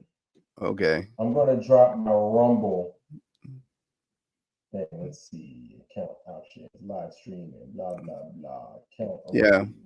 Because YouTube censoring. YouTube be censoring too damn much, man. They censored too goddamn much. Yep. And they got a narrative too. Because when you type in Flat Earth on YouTube, all the debunk videos come up. Yep. That's the algorithm on YouTube. Back to Flat Earth. But I'm here. I'm here as Iron Earth. But Flat Earth, when you punch in Flat Earth, you get Flat Earth. There you go. Go Rumble. Go Rumble. Yep. Rumble ain't playing, man. It takes you right to it. Hey, I'm gonna be on here for about 6 more minutes. I'm gonna be on here about 6 more minutes, okay? Yeah. Yep. Let's see. What's up, Nano CBD? What's up, Nano? What's up, Trev? Hey, who all these people come in here? What's up, everybody? What's up, Trev? What's up, Nano? What's up, Jimmy? Hey, what's up? What's up, Shannon Emerson? What's up, all y'all? What's up, everybody? What's up? What's up, all the truthers? Yeah. Yeah, all the Truth family, man. Nano CBD, Jimmy Satterfield, Trev, Half Warrior, Shannon Emerson. What's his name was here? Pesos was here. Truth South Check 23 was here. Yep. The whole crew was in here. What's up, y'all, man? What is up, all y'all? Even stupid ass Gail Dorks talk. What's up, Half Warrior? What's up, everybody, man? What the fuck is up? Yeah. But Jimmy Satterfield, I'm gonna go ahead. Hold on, let me put that in there. See if that made it. But I just dropped that in the chat right there. I don't know if you see it, probably not. I'm gonna go ahead. I'm gonna put it in the description box of this video. My Rumble channel. Please like, share, subscribe. I love my Rumble. Also like, share, subscribe. This joker right here too. This video and my channel. That's what's up. That's what's up, Nano. That's what's up, Nano. Hey, you know, Nano has his own like weed farm, right? And he's talking with farmers. About level earth. Yeah, he's talking about farmers about level earth, and that's cool. A weed farmer about level earth. That's cool as shit, bro. That's cool, Nano. That's cool. I hope y'all had a great discussion, bro. So much grass. All right, that link you sent, man, it brings you to account registration. Is that what you wanted to do? Yeah. So when you go there, on Rumble, you could probably just register. Yeah, you probably just register on the Rumble, and then you got access to everything. You know what I'm saying? Gotcha. Okay. Hey, Judah, big news today. So Nevada's covered in. Trev says, go ahead, bro. Oh, Trev is a troll. Maybe, I don't know. Well, but we're gonna make his ass a believer too. Yeah, no, Trev, Nevada has grass, I'm sure, but then there's a gigantic plot of Nevada that is deserted. Yeah. So, okay, celebration. Celebration soon. Oh, I know what to say. The news is you're going public, and I can buy your IPOs, right? I can buy your IPOs, right? Really? In that case, I'll buy some too. Yeah, absolutely. Jimmy Satterfield, yes, baby. Please. It's not true. I'm just pointing that out. It's simple knowledge. Man, okay, dude. That is simple knowledge. Sure, that's fine. There's still a lot more desert in Nevada than there is grassland. Yeah. So you can still perform these acts out there. Absolutely. I don't think you really understand how big the United States is. The United States is huge. Get yourself a red filter and you good. There you are. You're on the red planet. Get your red. I've also been in Nevada a few times as well. I used to fly with my squadron over there. Hey, Vladimir, IPO is imminent. Massive level earth weed farm IPO. Woo! Really? Congratulations to Nano CBD. Congratulations are in order. Let's pop those tops. I'm gonna buy me Nano CBD. Congratulations. I'm gonna buy me 250,000 shares at 3 cents a piece. After this, Nano, I would love for you if you got with Drew and Drew, you gave me the ins and the outs, man. Yeah, man, I'll throw a little bit of love your way, man. I'll invest for sure. I'm telling you, hey, dude. It's gonna be. I don't know about these old idiots that's getting in office like Biden or Trump, but it's gonna be a president that's gonna legalize this shit, bro. I'm telling you, man, it's coming, bro. And when it does, that's phew. to the roof. Well, actually, you know what? I don't think I can't invest. I can't invest. I can't. Why? Because But you I act would tell people military? that can invest. Yeah. Yeah. I can't invest because there are other things too I can't invest in that. So that sucks. But Hey, it doesn't matter you because I got can a still point people in the right direction. you just got a new subscriber So,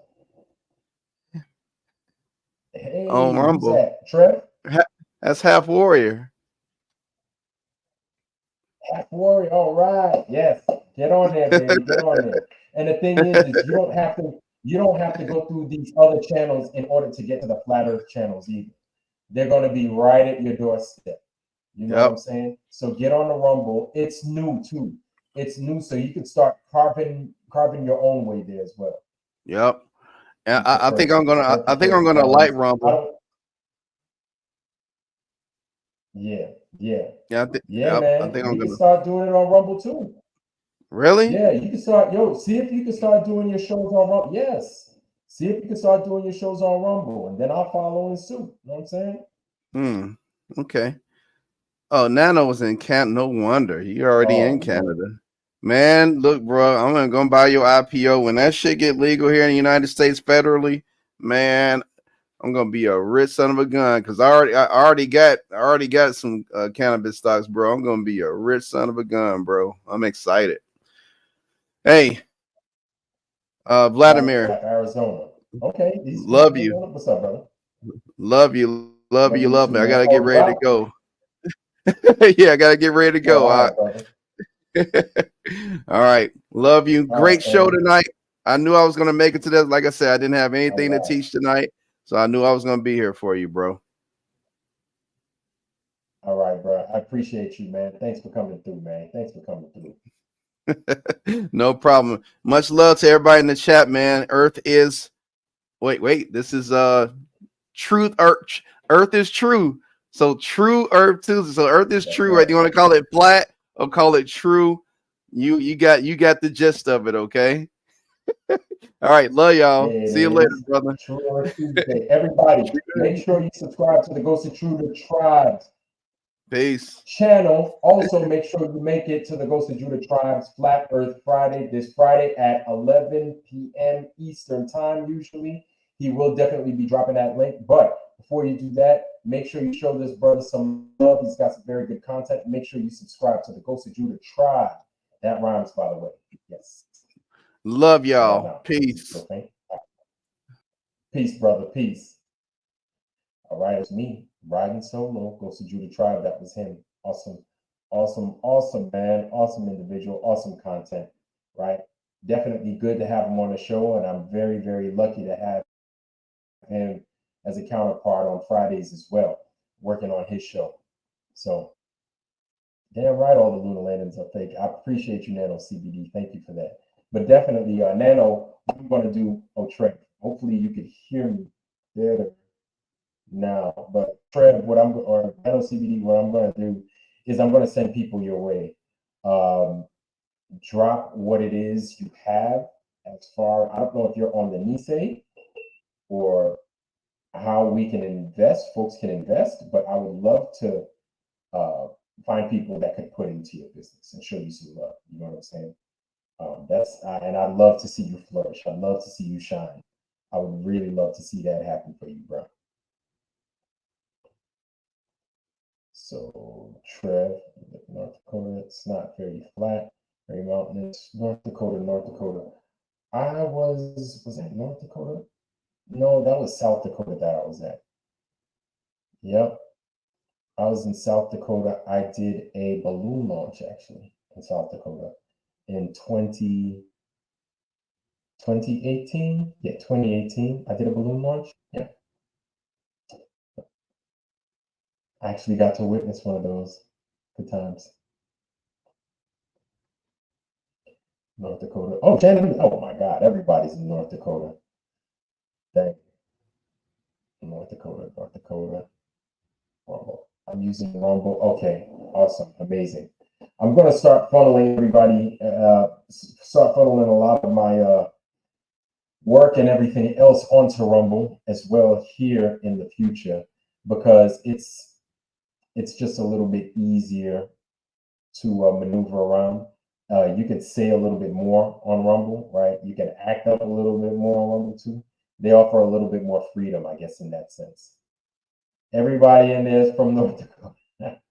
Is a Dakota man. All right, okay. They've got some. I think in the Dakotas, in South Dakota, you have some beautiful, beautiful summers over there for sure. For sure.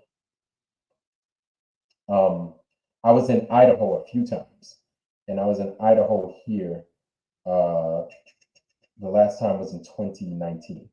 I had a project that I had to do up there. It was all right in Idaho. I had a good time. I had a good time for sure. But yeah, man, yeah.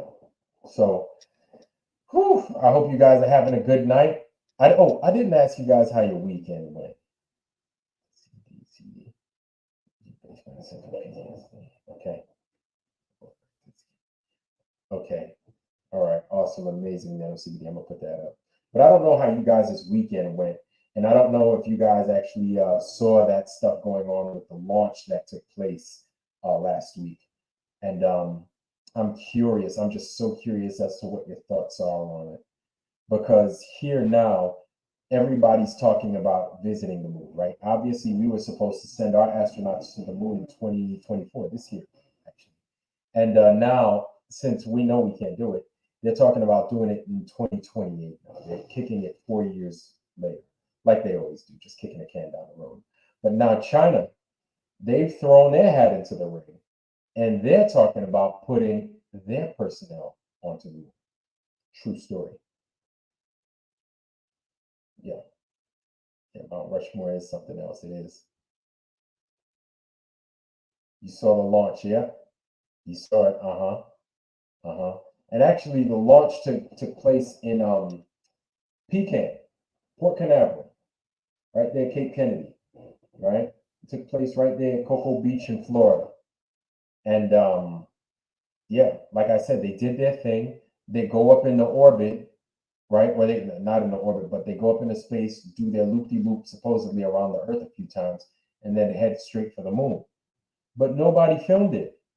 All we ask is for it's just some video footage, man. We obviously can't go to the moon, right? Because it's you have to be a trained astronaut and all this other BS. But since we can't do that, why don't you give us the next best thing? Why don't you give us the video footage of these craft leaving the Earth, these craft, going towards the moon, doing their loop-de-loop around the Earth, and landing on the moon? Why can't we just get that? Why can't you just treat us to these things? Florida is weird. Florida's awesome. So for anybody from Florida, you know what I'm saying? Kudos to you, because I love Florida. I love Florida. It's one of my favorite places on earth, actually. I guess I'm weird. So that argument, I guess you could say, could be made, because people would say, well, you're a flat earther. Of course, you're weird, right? But every day is Friday. These fake missions with Elon, fraud, Neuralink, Musk is pathetic. Nobody is in orbit above the firmament. You damn right, ain't nobody up there. And it is not possible. And until they can prove to us otherwise, it ain't happening. They're full of it. They're liars. And Shannon Emerson says, for the speeds they would have to go in a short amount of time, it would be unfathomable. Yeah, it doesn't make any sense at all. It doesn't make any sense at all, Shannon. No, I totally agree. Let's see. Half Warrior says, thank you. Hey, Half Warrior, brother. Many blessings, brother. Many blessings to you. Many blessings to you. Peace, love, joy, prosperity, and health to you as well. Right? You take care of yourself, brother, and you have a good day. Enjoy your week. I hope to see you on Friday. If you haven't subscribed to the Ghost of Judah Tribe's channel, please make sure you do that. Ghost of Judah Tribe, he's a gentleman that just joined us tonight. Right? He was my guest. Please make sure you subscribe to his channel. He's got a phenomenal channel, and he's also going to be doing Flat Earth Friday this Friday, so you get double doses of Flat Earth, and you get double doses of us, which is absolutely amazing. All right. Actually, there is footage. Even the plumes expanding as they go into space. The plumes of what? but the moon footage is hard because cameras aren't really used to show the landings. Trev, they show that footage where they show the afterburners supposedly leaving the Earth. They show that all the time, but that's not giving us anything. That could be CGI footage. That's more than likely CGI footage. That isn't real.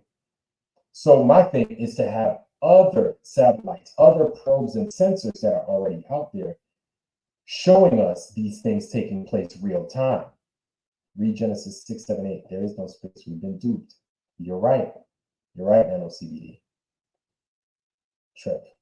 Funny thing is, there's a thing called Dear Moon, but it won't happen until the mid-2020, which that's where we're at.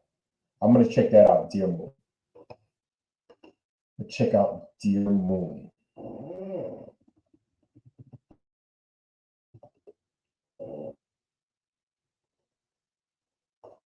Dear Moon. What does they say? Oh, okay. So, Dear Moon is a privately funded. Okay, so let me show the crowd. Let me show you guys so you guys get to see it for yourselves. I don't want to have all the fun, right? So here we go. So this is what Trev just mentioned. It's by the Japanese, right? It's called Dear Moon, a private space flight to the moon funded by Japanese billionaire delayed. So this is something they already have set in place. All right, these are the folks going there. All right. Okay, Japanese billionaire's ambitious civilian mission to the lunar orbit gets indefinite lead to indefinite. So it ain't happening. Delayed forever. That's their way of saying it ain't happening. Delayed forever. All right, let me not get mad. I'd be getting upset with this stuff. Man. Let me just chill out. It is a privately funded journey to the lunar orbit, the furthest that any commercial crewed spaceflight mission has gone to date. Wait. It is a privately funded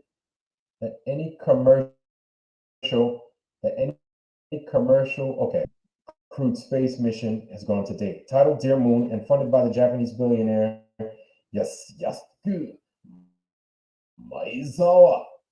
The mission has scheduled to take place in late 2023, with less than 2 months to go in 2022. Okay, so it ain't happening. It ain't happening. But thank you for that information, Trev. I really appreciate it. Something that I could show my viewers. This is pretty good. 2018. I'm going to go ahead and I'm going to put this link in the description box as well, family, so y'all can take a look at that. But that's what that was. NOCBD says. Nope. There we go. Sorry. Stop that. It's all CGI footage. There are no exits from God's creation. There aren't any. No, there aren't. I don't want to be called a troll and whatnot, but just one thing, Bible was made and written by man and not God. It is made by man and man-made book. Wouldn't it be based off of man's knowledge? Trev, I read you. And you've got a point. I'm going to show you something real quick. Trev, see this right here? Dear Moon, all this. See that? See that? All that stuff on Dear Moon, it was written by man as well.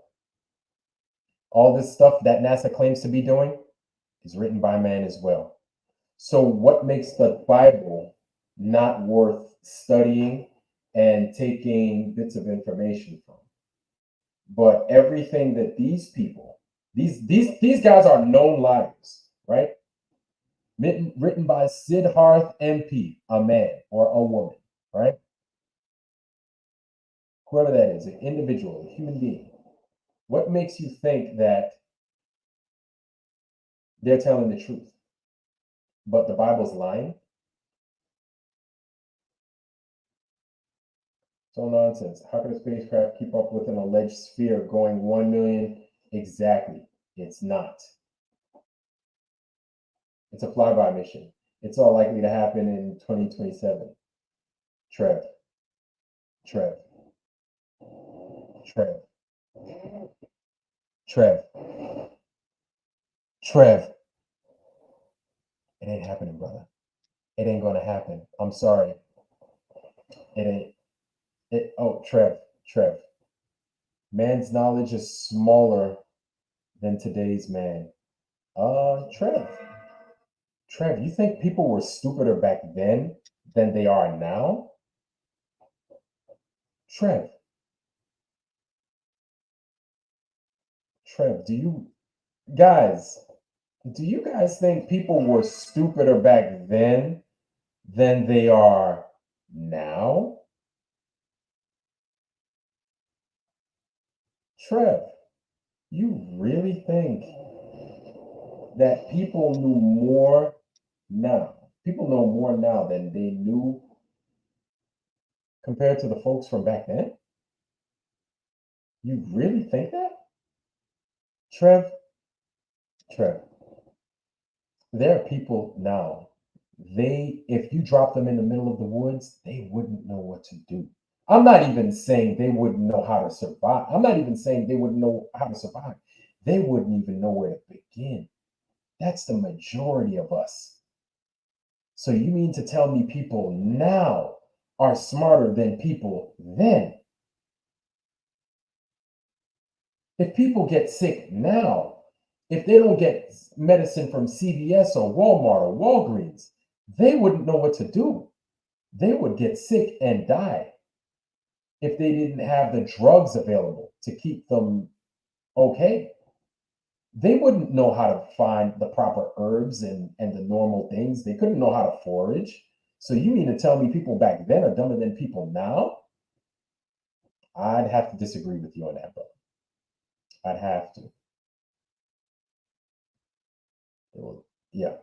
They will delay to infinity. There is no mission. You've been, I'm sorry to say, Trev, man. Yeah, you've been fooled, brother. They lied to us. They lied to not just you, they lied to all of us, man. Ain't nothing special about you. They lied to me, they lied to Nano, they lied to Shannon, Half, Jimmy, everybody in the house. They lied to us all. We don't know how to build the pyramids today. Give me exactly. We don't. Yeah, we're not as smart as we think we are, Trev. Sorry. No. Why would we build a pyramid? No, exactly. The pyramids aren't gonna. These buildings, these pyramids can last. These buildings, even concrete. We haven't even figured out proper concrete. The Romans built their Roman version of concrete. We can't even duplicate the concrete that could withstand waves, tidal waves, and inclement weather, heavy weather. We can't even produce a concrete like the Romans did just a couple of thousand years ago. We can't do that, Trip. There's a lot that we're missing that they could do back then that we can't replicate now. Technology was more advanced 20 thousands of pyramids aren't they were, yeah. Not just those pyramids, but also the like these cathedrals, these mosques, right? These dome-shaped mosques, these with these ornate designs on the outside. Notre Dame, right? Westminster Abbey, Mont Saint Michel, you name it. All these different cathedrals and stuff. A lot of them have one particular St. Pat's Cathedral, right, in New York City. A lot of these cathedrals have one thing or a few things in common. It's their structure, their build, and their shape, right? That was more than one, but also the direction that they face. So, hold on. 25,000 years ago. I'm going to read these comments and I'm going to go into my little spiel after I read what Shannon Emerson has to say here at the end. There's another thing. Why fake it? There's dozens of nations who went to space, took images and whatnot. Why fake it? There's a why. So we've already given that answer, Trev. I'll get into that here in a second. Shannon Emerson. Look at the Taj Mahal and the amazing buildings all over the world. The cathedrals were amazing and were used with a frequency for healing. We have no clue exactly. So Trev, just to answer that question, we don't know exactly why they would fake it. We have circumstantial evidence as to why they would fake it, and the Bible is evidence, is like exhibit A as to why they would fake it, right? But there are a multitude of reasons as to why they would fake it, because there's possibly more land here that we're not familiar with, and they want us to put our attention and our focus to a place we cannot reach. They want you to keep thinking that you can go up into a place that you cannot reach. Meanwhile, all the action is happening lateral to us. I hope that makes sense. And Shannon Emerson, once again, says Taj Mahal buildings all over the world, the cathedrals. That's right. We use with a certain frequency healing, and we don't have any clue. We don't know. We have free energy, frequency-based healing techniques, and that's right. Now we have jabs and pills, right? You mentioned Romans. Romans are people help prove that the earth. No. The Romans also believed that the earth was flat. They also did. But if you want to go there, okay, so the Romans, right? What was in Rome? What's still currently in Rome? The Vatican. So the Vatican basically bottom lined all of that stuff. The Vatican went behind freaking Sir Isaac Newton, Copernicus, all them dudes, and said, yeah, go ahead.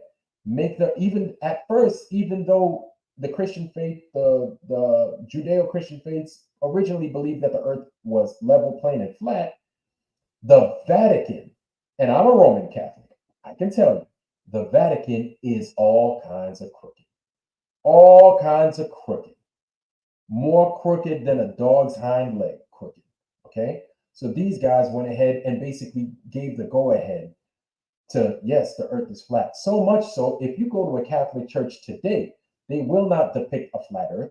They will have the Virgin Mary standing on top of the earth with a ball earth standing on a serpent underneath her feet, or standing on top of a moon underneath her feet.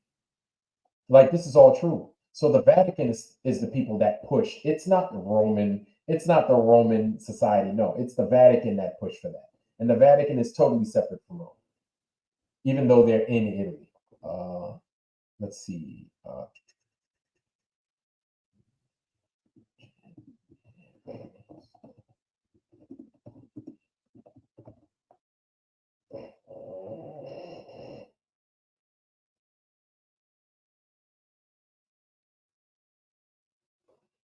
So let me go ahead and show you that.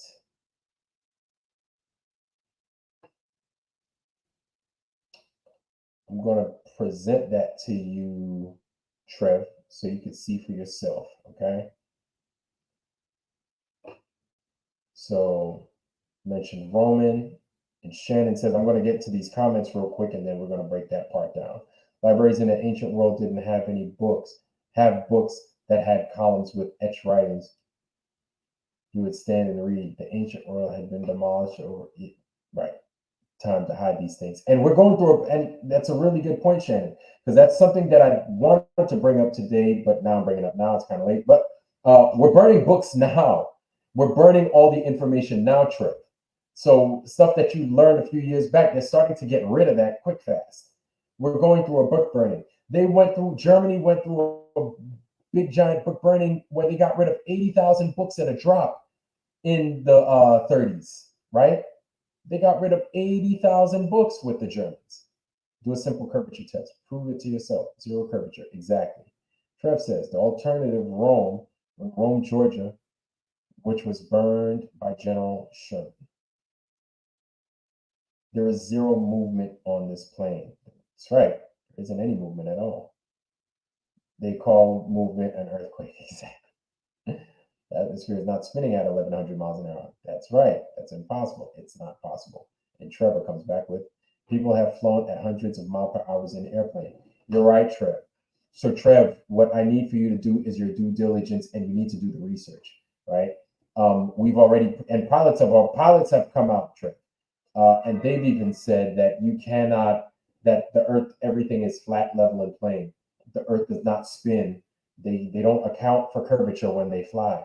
all the pilots are starting to come out and say that. Like they film themselves saying this. Pilots have gotten fired for saying this. So this is the reality, right?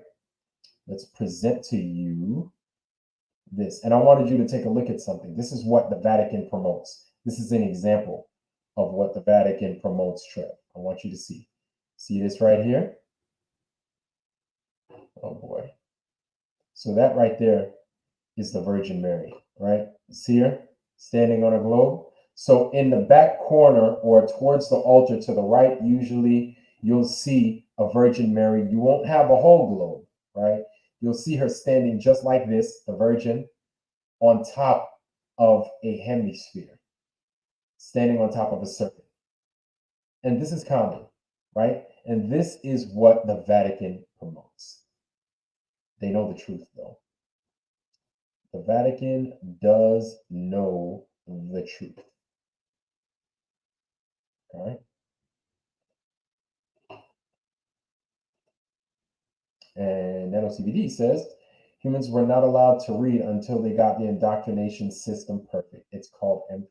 That's true. That's true. That is true. And you can't use your senses either. Your senses make no sense in order to our indoctrinated education system. Your senses don't make any sense. It's a sad reality that we live in, Trev, but you have to do your due diligence. Like I know, I'm sure you mean well, and there are just some things you don't know yet. Some things you don't know, and you'll be shocked once you do learn. Your eyes are going to be open. Listen, sub to my channel. If you haven't already, sub to my channel. Go through my material. If you got any questions, I'll be more than happy to answer them. These guys in here are heavy hitters. Our audience in here, they hit hard, man, and they're very, very intelligent. You ask these guys, and these guys will probably say it better than I do, or say it better than I can. But they know. They already know. You know what I'm saying? It's not fact. It's not fiction. There are things that the globe Earth has already claimed that you cannot reproduce on this Earth, and you cannot produce outside this Earth because there obviously is no going outside of the Earth. That's why they can't show these footages that we've been asking for. And anything they do show is a cartoon. You know what I'm saying, Trev? So there's quite a bit. Stanley Kubrick, let's see. Stanley Kubrick admitted he performed the lunar landings in a movie set. Yeah. Oh, no, let's see. MK Ultra was a drug used against enemies of the United States through, yes, it was brainwashing. MK Ultra was used also against American citizens. So now when you say enemies of the United States, Trev, you also have to say American citizens. American citizens, Americans, right? So just regular old Americans, even the Black Panther Party, Americans. So MK Ultra was also used against them as well. MK Ultra still exists, I'm sure, just has a different name. Yeah, it was used against kids too, absolutely. Look, Trev, you got to realize, man, you got to realize,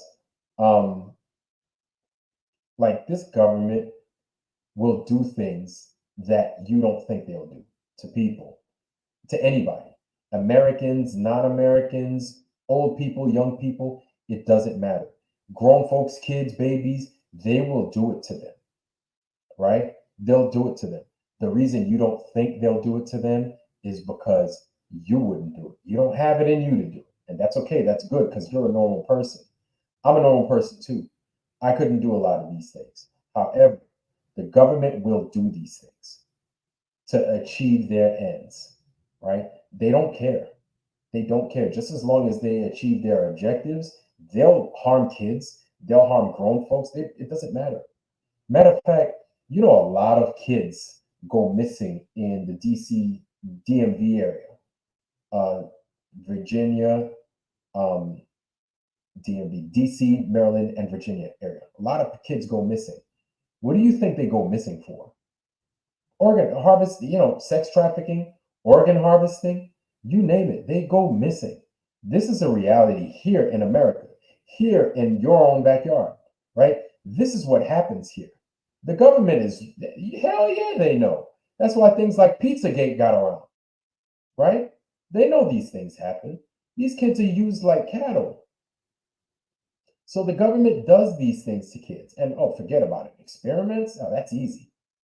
That's easy. You pluck a kid off the street, you know, a couple of black folks go looking for these kids. Nobody gives a damn.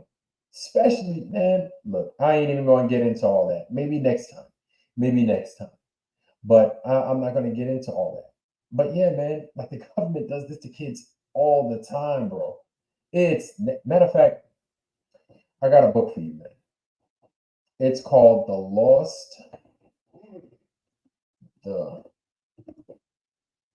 Lost Boys of Bird Island.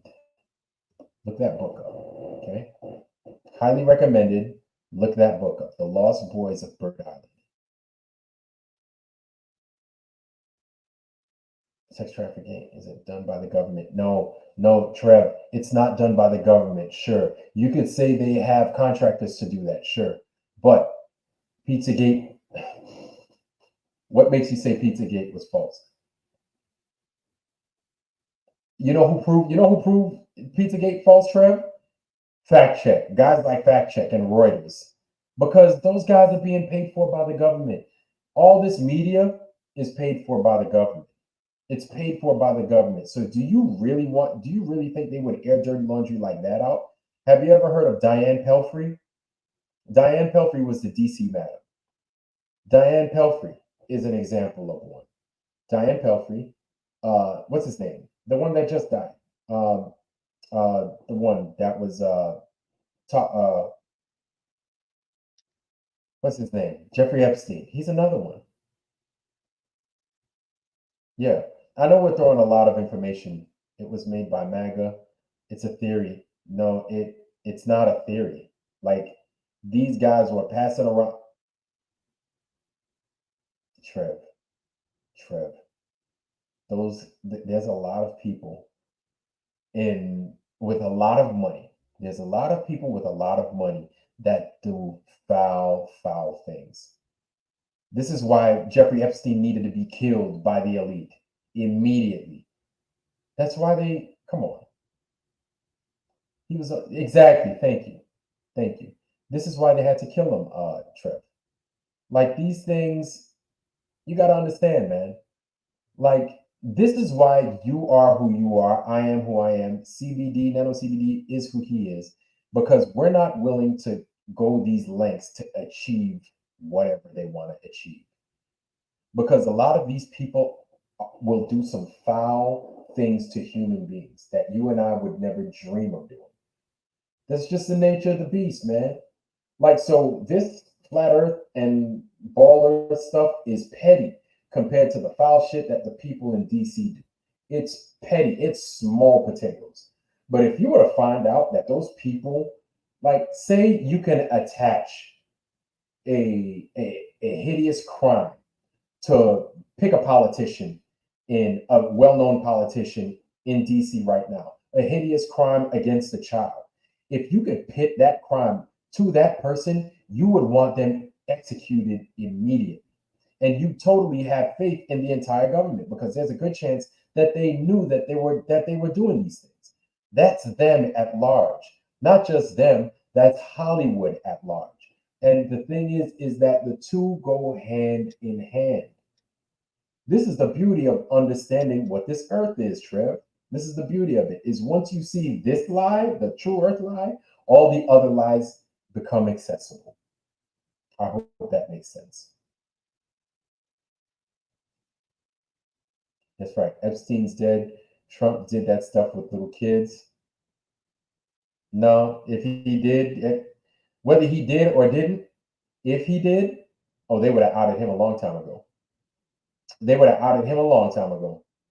It's beyond fake politicians. Now, did Trump get caught with some porn stars? Yeah, he did. Did he get caught screwing around on his wife? Mm-hmm. Yeah. My thing, I was so naive to think that this is why the politicians didn't want to get caught. This is why they passed shitty policy, because they had something against them. They had blackmail against them, right? And my thing was, oh, they probably cheated on their wives with another woman. Because me as a human being, that's as crazy as it gets for me. That's as bad as it gets for me. You cheated on your wife. Ooh, I can see why you want to pass this legislation and you don't want to go against what the corporations are saying. No, it gets a lot worse than that. That's what the reality is that it gets a lot worse than that, Trip. Politicians are criminal in every country. Yeah, they're just twisted, evil, no good, and just they're not good people. You dare say the great emancipator is fake? Emancipator, Abe Lincoln. Our military is huge. Yeah, yeah, yes, yeah, yeah. That's right.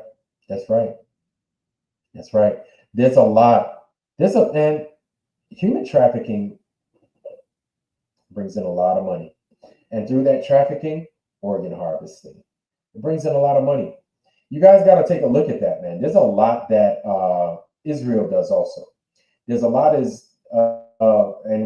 it's not anything good.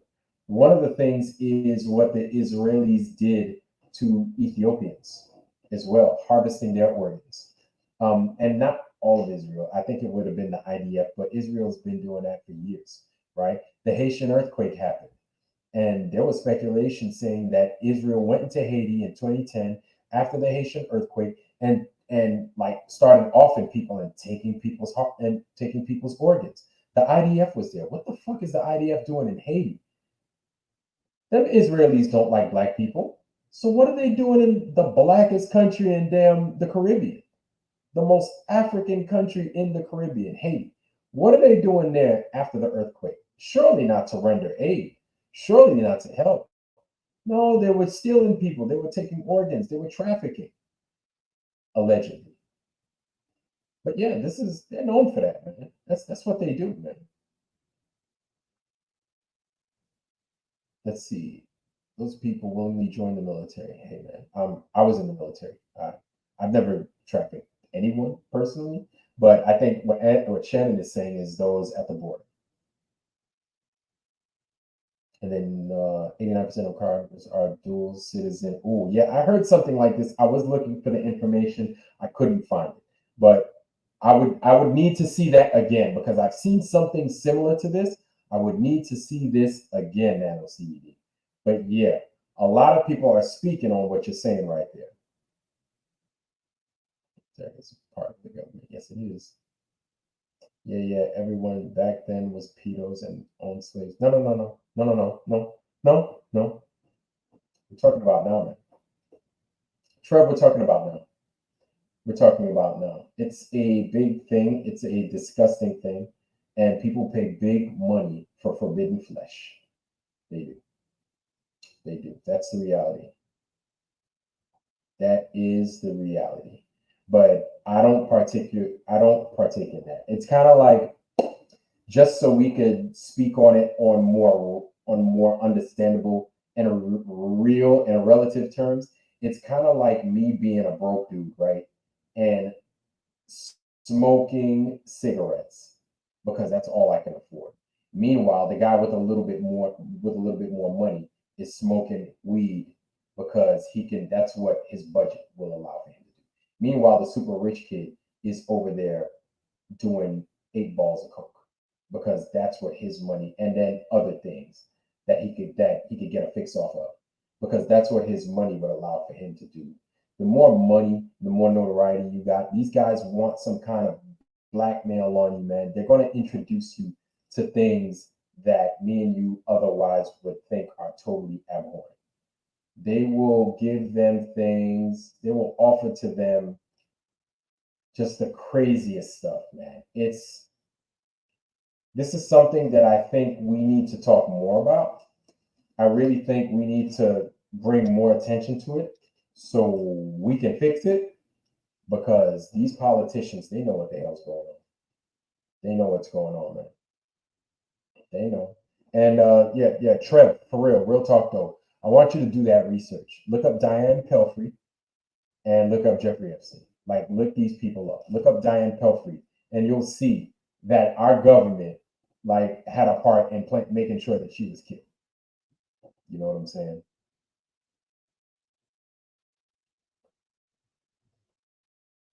So also in New Hampshire, the politicians have been trafficking people and laundering money along with the cartel. All info in the Pandora Papers. I'm gonna look that up. I am gonna look that up. The Truman Show on steroids. Yeah, Bible says owning slaves are okay. Romans and Greeks sexually harass slaves and children and whatnot. Okay. The Truman Show was made by Hollywood. You're really gonna believe something Hollywood made? I thought Hollywood was the center of everything. So Trev, that's a good point. Yeah, good luck with your research.